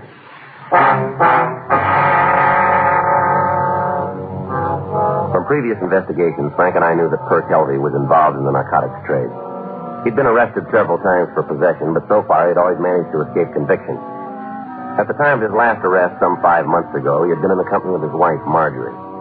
When the wife was searched, 3 ounces of heroin were found on her person. Marjorie Helvey had not been known to us as a pusher or a user. But when her husband was questioned, he denied any knowledge of the dope. His wife was sentenced to a term at the Women's State Prison. 12:08 a.m. Frank and I drove back to the Denson residence. The place was deserted. We went inside to wait for Helvey and Josie Denson. 1:16 a.m. Well, if he wouldn't cop out to save his own wife, he's not going to give us anything. You know. Oh, that's sure some family. Well, I can't help feeling sorry for the kids, though. Yeah, me too. Wait a minute. Helvey's out in front, Jim. Yeah. How do you want to work it? Well, let's split them up. I'll talk to the girl. You take him in the other room, see what you can get. All right. You want to come in for a sec? Yeah, that's something I remember. Guess they're all in bed. We hope the old man didn't shoot too many of my camps. Perk. Police officer, you're under arrest. Don't try anything, Helvey. Okay. Hey, what's going on here? Where is everybody? The folks are out. What'd they do, get themselves pinned? Let me see your purse. Sure. Anything you want, help yourself. Come on, move over here. Keep your hands out of your pockets and stand still. Okay. It's a good thing I ain't ticklish, huh? All right. Come on, Helvey. Huh? I want to talk to you out the back. Yeah, sure. What'd you guys do, draw straws for us? Well, don't look so sad about it, honey. You won. I'm not so sure of that. I got the smart one, huh? Your mother and father have been arrested. Oh? And it's not going to go easy on them. Who cares? The old man's a bum. Always has been. When I was a little girl, he was a lush. Now he's a hype. I don't notice any change. What about your mother? What about her? She's been trying to hold the family together, hasn't she? Might be better if it fell apart. I'm going to give it straight to you, young lady. Your folks say that the caps we found belong to your friend Perk Helvey. Is that true? I wouldn't know. You'd know if you wanted to. It's going to be their word against his unless you step in. Include me out. Maybe you got a beef against your father. Maybe. Well, whatever you give me won't help him much. Might make a difference in your mother's case, though. Oh, come on. You don't care any more about my folks than I do. You're after Perk. It was his stuff, wasn't it? I don't know. You better think it over. Why should I? You don't mean anything to him. Isn't what he tells me. He's got a wife, hasn't he? The way I hear it, she's out of town. You know who sent her there? Nothing to keep the same thing from happening to you. It won't. You ever seen your mother cry, Josie? Well, I did tonight. She wasn't crying for herself either. It was for you and your kid sisters. You got a choice. Who's it going to be? Your mother or that two-bit pusher in there? Not a very nice way to talk about a friend of mine, is it? Is that your answer? I had a big night. I'm kind of tired. You got nothing on me, so I think I'll just toddle off to bed. You just stay put. Joe. Yeah. I'm not through with you yet. Stay here. You were through before you ever started. She doesn't care about her mother or anybody else. It'd be easier to crack Helvey, I think. No, it was. But he copped out. So the stuff is his. He's got some more in his car. What turned the key? I don't know. Maybe he likes this girl. Maybe that's why he held back on his wife to get rid of her. When you guys get done comparing notes, I'd like to get a little shut-eye. We're done. Now you're playing it smart. No point in running into a stone wall, is there? Your mind's made up, huh? It's a general idea. You want to pin something on Perk, you better look someplace else. We don't have to, and we don't need you either. What? Neither does your mother. For her sake, I'm glad she doesn't. Who are you trying to hand? I'm not handing you anything. Perk gave us what we asked for, more than enough. I don't believe you. Why should he? Well, you better ask him. Don't make any sense. I would have backed him up. Whatever he told you, he knows that. Sure he does. Crazy jerk. Probably thinks he's doing me a favor, helping out my folks. Some joke, huh? Yeah. Who's it on?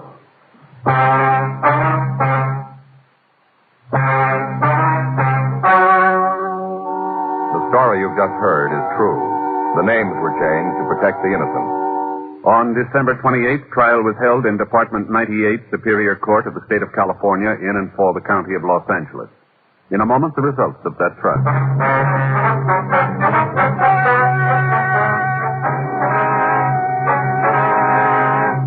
Percy Foster Helvey entered a plea of guilty and was sentenced for violation of the State Narcotics Act, a felony. Porter Slim Denson and Josephine Annabelle Denson were tried and convicted of violation of the State Narcotics Act, a felony. Violation of the State Narcotics Act, a felony, is punishable by imprisonment for a period of from 5 years to life. The 2 young Denson children were placed under 24-hour supervision in a foster home.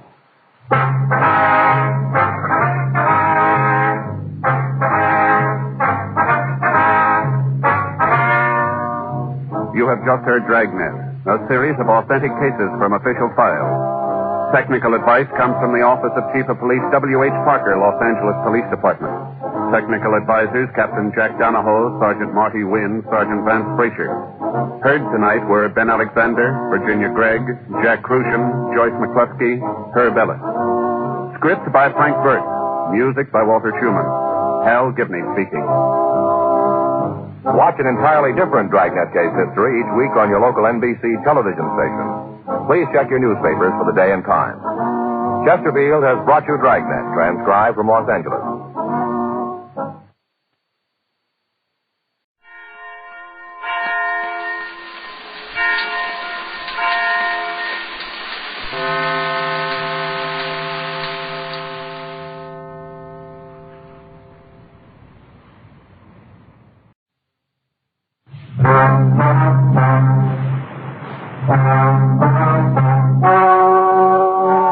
Ladies and gentlemen, the story you are about to hear is true.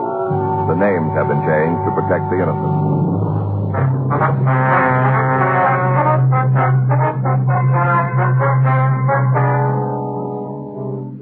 You're a detective sergeant.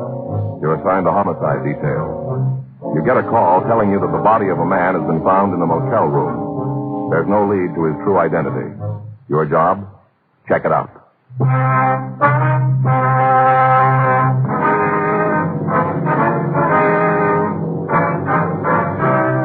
Dragnet, the documented drama of an actual crime. For the next 30 minutes, in cooperation with the Los Angeles Police Department, you will travel step by step on the side of the law through an actual case transcribed from official police files. From beginning to end, from crime to punishment, Dragnet is the story of your police force in action. It was Tuesday, July 19th. It was hot in Los Angeles. We were working the night watch out of homicide detail. My partner's Frank Smith. The boss is Captain Lorman. My name's Friday. I was on my way back from the main jail, and it was 5:27 p.m. when I got to room 42. Homicide. Hi, how'd it go? He's willing to make a statement. He copped to the whole thing. That's going to save us some time. Yeah. Could have saved a lot more if he'd gone with us last week, though. Yeah. What do you got? Paperwork. Want to give me a hand? Yeah. Here. Okay. How's the family? Pretty good. Faye thinks he's got appendicitis. Faye thinks he has appendicitis. Woke me up at 2:30 this morning. Got a pain in his side. Sure it was appendicitis. Yeah. I told her to call a doctor. No, she didn't think it was that bad. Not to call a doctor. Just enough to keep me awake worrying about it. Well, this morning the whole thing's gone, though. No trouble. Says it's probably heartburn. Why don't you give her a couple of your Pepto pals? Oh, Joe, that's very funny. Funny. Homicide Friday. Yeah, that's right. What's that? What's that address? No, we'll be right out. No, not at all. Right. Goodbye. Work? Work. Made at a motel out on Sepulveda. Found a body in one of the cabins. Yeah. Thinks it's a suicide.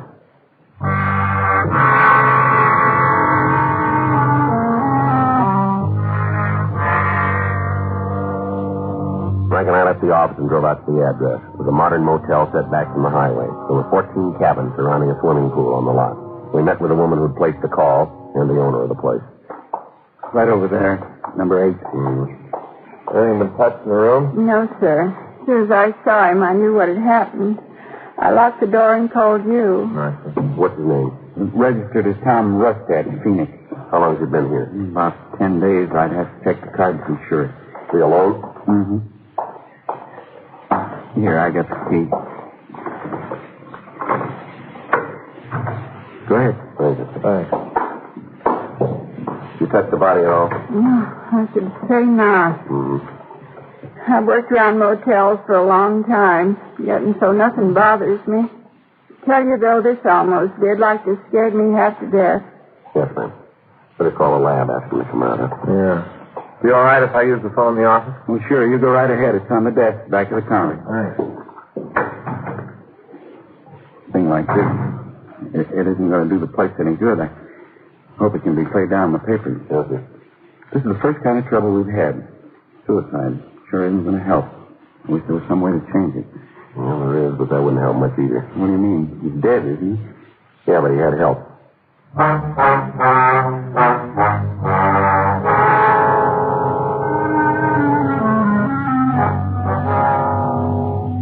6:03 p.m. The crew from the crime lab arrived and started their investigation. Apparently, the victim had been killed with a small caliber gun. However, a search of the room failed to turn it up. The coroner's office was notified. They came out to check the body and go through his effects. 6:18 p.m. Frank and I talked with the motel owner in his cabin. Now, here's the registration card. You can see there where he signed it. Mm-hmm. Were you driving a car, do you know? Oh, I never saw one. Well, how'd he get here? You mean when he checked in? Yeah. By cab. Did he tell you why he was in town? No, he never mentioned it. Did he work? I don't know. When he checked in, did he say how long he'd be staying? No, he said it might be a week, 10 days. How about visitors? Do you have any? I didn't see him. What about phone calls? Yeah, I made some. Do you have a record of them? No. Usually we do. All the calls go through the board, but he used the phone booth outside. Okay. A couple times I was out by the pool at night, you know. Yes. I'd be out there and I'd see him in the booth. A couple of times he talked for quite a while. But you haven't got any idea who he was calling? No. Dime called, though. What's that? Cost him a dime. I heard the bell ring when he dropped the money. Well, they all do. You get any mail? No. He paid for his room in advance? Yeah, the first time he gave me the money for a week. And just a few days ago he paid for another week. How'd he pay? What do you mean? Well, by check or cash? Oh, cash. What size bills do you remember? I never saw him use anything smaller than a 50. Mm-hmm. Sure seemed to have a lot of them. Guess maybe a couple $1,000. Did he always carry that kind of money with him? Well, I wouldn't know about that. Mm-hmm. I guess he must have kept something smaller, though. Isn't everybody can change a 50? Not everybody. You gonna let his people know? What's that? Well, he must have some people over in Phoenix. They should know about him being dead. Yeah. Sure don't feel it's my place to tell him. No, sir, we'll take care of it. Okay. It's gonna be a shock to him, a guy his age. Probably got a wife and family, not gonna do him any good. Well, it works both ways, doesn't it? Hmm? Didn't do much for him.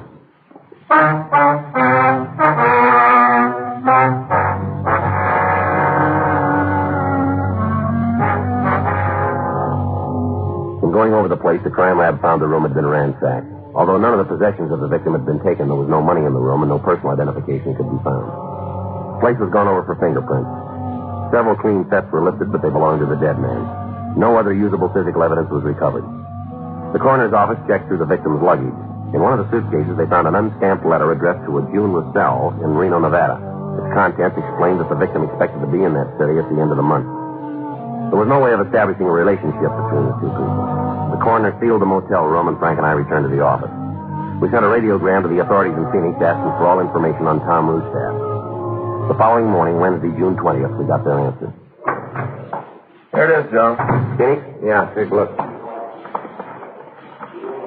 Yeah, boy. It's going to make it rougher. Yeah. I never heard of him.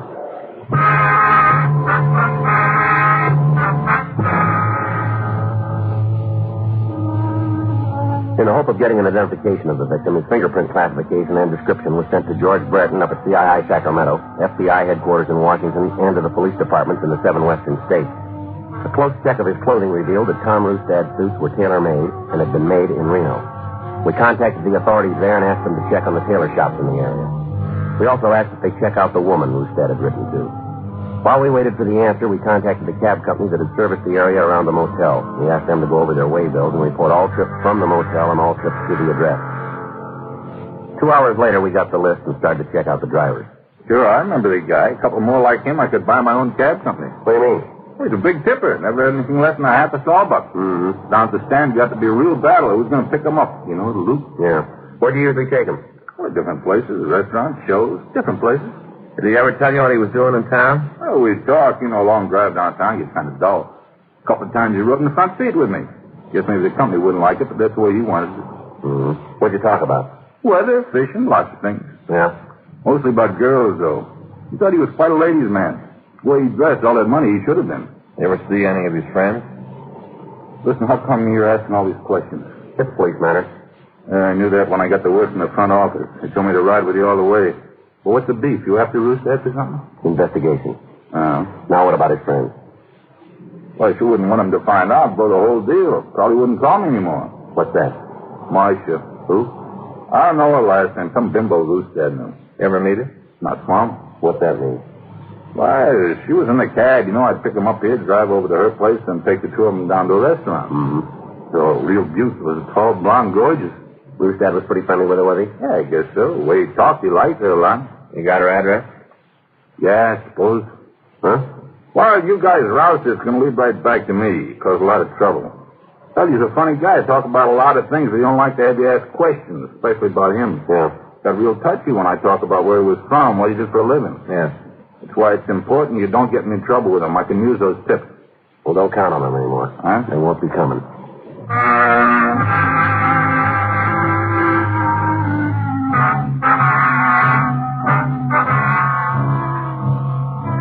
We got the address of the woman the driver knew as Marcia.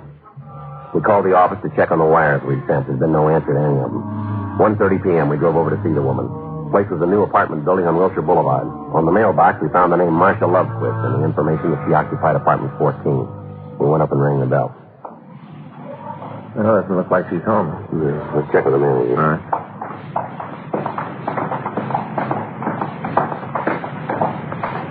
Sure pretty cool, isn't it, Joe? Yeah. You know, you ought to get a place down here. It'd be great for you. It would, huh? Sure. Nice apartment, pool, get some sun. Yeah, I got a lot of time for that.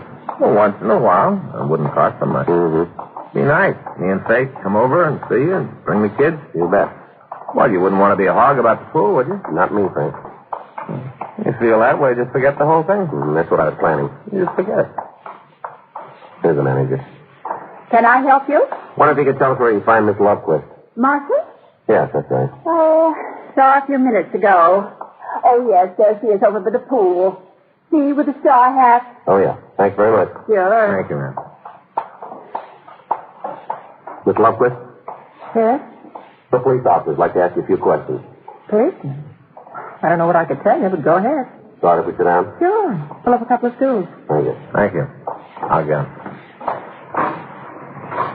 Thank you. This is Frank Smith. My name's Friday. How do you do? That's fine.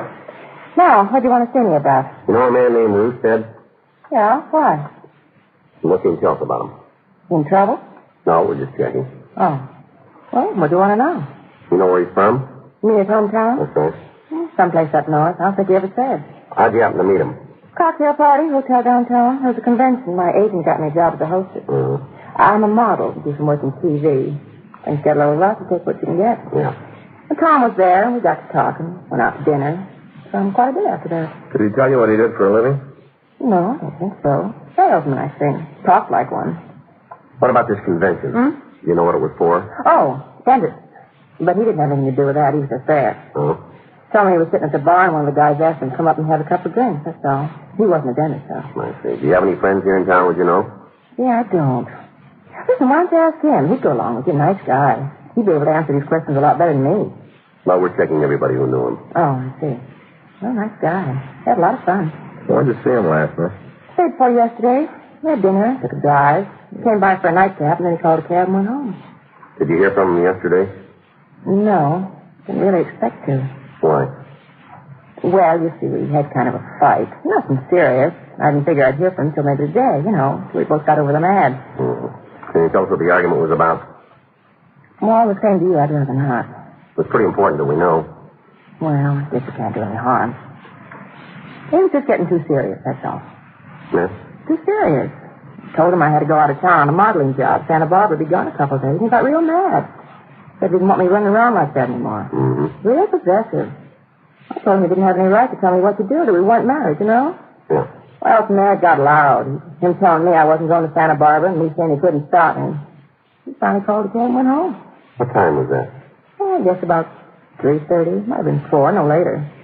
All right, thank you very much. If you should think of anything else, we'd appreciate a call. Sure. I'll leave you one of our cards. Mm-hmm. Ask for either one of you? Yes, ma'am. Hey, I'll tell you who you ought to talk to. Who's that? Well, you ought to see him anyway. I haven't heard anything, but Tom might have gone over there. Who? This photographer I was going to Santa Barbara with.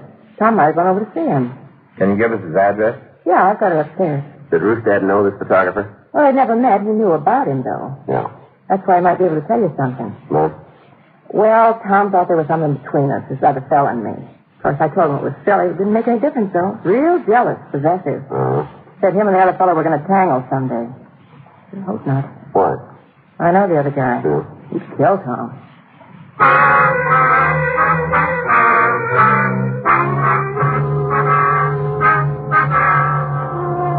We got the name and address of the photographer, and then we drove back to the city hall. We made a check through R&I, but we found no record on him. 3:06 p.m. Well, looks like we might have a lead. Yeah, I hope it turns out, don't you? Mm-hmm. Homicide Friday. Yeah. Yeah, Jack. No, we've been waiting for it. Can you give it to me over the phone? We'll pick up the copy later. Okay, go ahead. Mm-hmm. What? How do you spell that? Rossfelle. Yeah. All right. As soon as it comes in. Yeah, we'd appreciate a call on it. Right. Okay. Jack Ricketts down in communications. Yeah? Got a teletype from Reno. About Roostad? Yeah, they got a record on him. Real name Thomas Roselle. That's the name on the letter. Yeah, they ran it down. Well, they got him. Been arrested for bunco, grand theft, money, forgery. Haven't been able to make any of them stick. Mm-hmm. From what they say, a couple of months ago, he went into a new line. They figure that's what he's pitching now. What's that? Narcotics. What about this Roselle woman? She your sister? No, his wife. Huh? Married, got 3 kids. Her up there and this Marshall woman here, and he's swinging real wide. Yeah. They come up with anything more? Possible motive, maybe. Yeah. When Roselle left town, they got a rumble he was coming down here on business. Uh-huh. Had 12 ounces of heroin to peddle.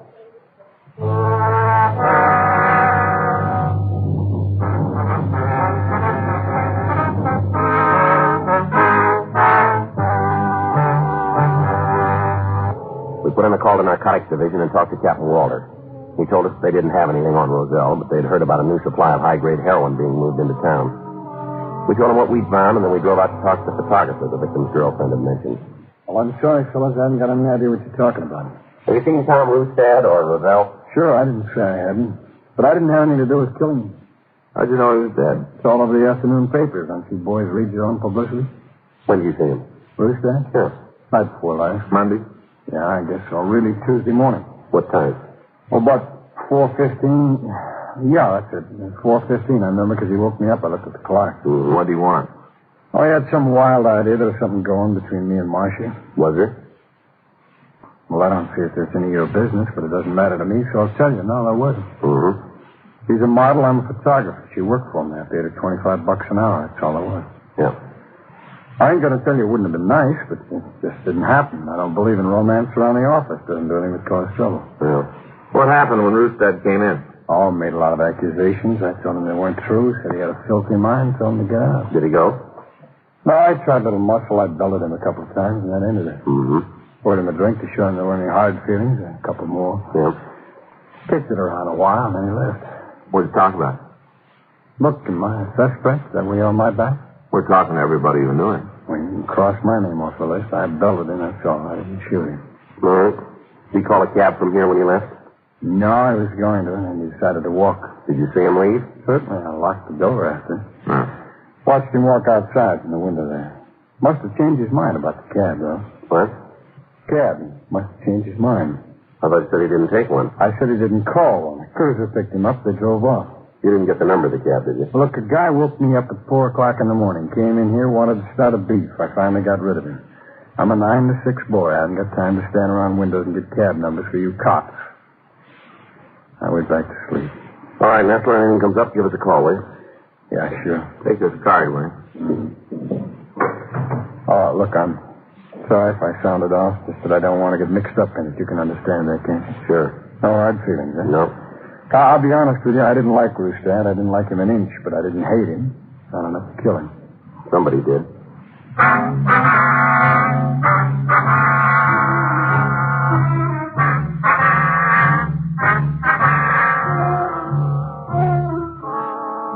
We contacted the cab company again and asked them to check the way bills from Nestler's address. They came up with one trip on Tuesday morning. The dispatcher gave us the driver's name and told us where we could find him. Yeah, I remember the guy. Looked like he had a beef with somebody, real cut up. Mm-hmm. Where'd you take him? Hey, Frank, there's a hotel downtown. Remember the name? I dropped him off at the corner of Margot. He went into a hotel there. See now. The Rolling Arms, I think it was. Yeah, that's the place. All right, thanks a lot. I'm glad to help out. Say, this fella, he the same one who was killed yesterday? That's right. Oh, I sure seen a lot of him. Newspapers, television, a lot of him. Always works that way, don't it? What do you mean? After you're dead, you're famous. Mm-hmm. When it's too late to enjoy it.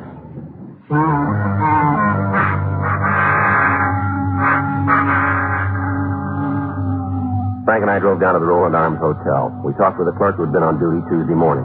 He remembered a man answering the victim's description and told us he'd inquired about a guest named Wallace Alney. Because of Rustad's insistence, the clerk had put through a call to Alney, and the guest said to let the victim come upstairs. He went on to say that about 30 minutes later, both men had left the hotel together. 9:40 p.m., we went up to Wallace Alney's room. Here it is, John. No. Yeah, it's bad. Yeah? Wallace Alney? That's right. Police officers, like to talk to you. Sure, Slim. Miss Frank Smith, my name's Friday. Hi. That's all right. Like a drink? I'm just going to fix myself one. No, thanks. Always like a drink before dinner. Sharpens up the old appetite. Yeah. Mind if we look around? No, go ahead. You looking for anything special? I might be able to help? No, it's all right. Architect's closet?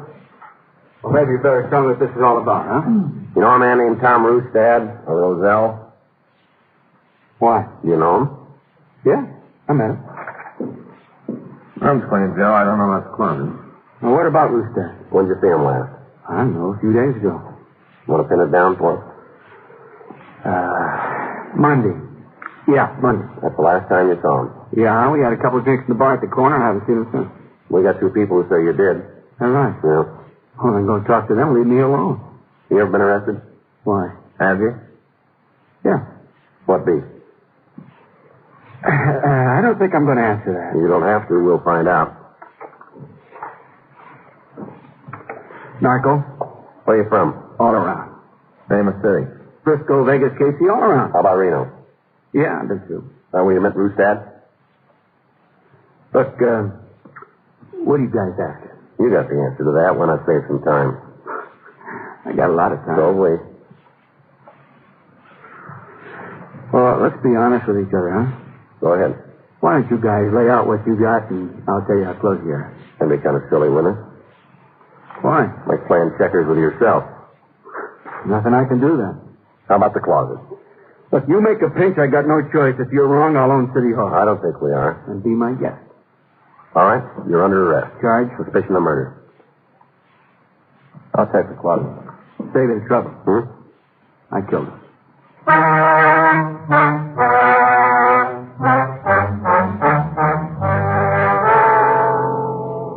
The search of the closet turned up a driver's license and other identification for Thomas Roselle. They also found a .25 caliber gun, $2,700 in cash, and a quantity of heroin. The suspect was taken to City Hall for questioning. We ran his name through R&I and found that he had several arrests in the state of California for violation of the State Narcotics Act. 12:16 a.m. We got the full story. We were in business up north. Reno? Yeah, we made a lucky buy. Came down here to sell it. I gave him some connections where he could dump it. Go ahead. Been down here a couple of days. He sent a wire telling me the merchandise wasn't moving. I knew it was a lie. Right away I knew it. Good stuff like that, it had to be a market. And I got the word. What do you mean? Well, a friend of mine, he called, told me about Tom and this Marcia doll, how they were running around. Yeah. This guy told me Tom was going great with the eggs, said he dropped about $7,000 of it already. Sure, as soon as I heard that, I got on my horse, made it down here. What happened? Couldn't find out where he was staying, didn't have a trace. What about the motel? Well, I didn't know about that. As far as I knew, he was supposed to be here. That's the way we arranged it. Yeah. I sent out word I wanted to see him for him to get in touch right away. He did. Tried to give me the same line about how he couldn't sell. There wasn't a market for it. I told him we'd better call the whole deal off. Just give me the stuff back, we call the whole deal off. Yeah. Took some talk, and then we headed for his place. That's the motel? Yeah. How'd you get there? My car. What happened then? Oh, when I saw how much he had left, I told him he was lying. I called him a dirty thief, and we had a fight. I shot him. All right, you willing to give us a statement? Sure, why not? I'll get some nice. His wife know you? I guess so. That's too bad. I know her. She's a real nice kid. She's really in love with that Tom. Guess she took it pretty hard. I wouldn't know. Oh, knowing her, she would. Nice kid like that, and he's running around with another broad. Boy, he was a real bum. The way she loved him and doing a thing like that to her. Why don't you take another look? What? What'd you do to her?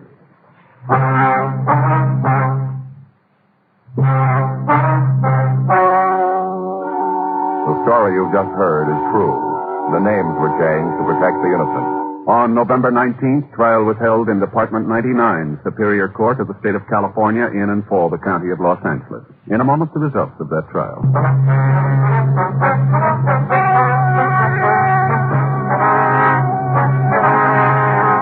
Wallace Hamilton Olney was tried and convicted of murder in the second degree and received sentence as prescribed by law. Murder in the second degree is punishable by imprisonment for a period of from 5 years to life in the state penitentiary.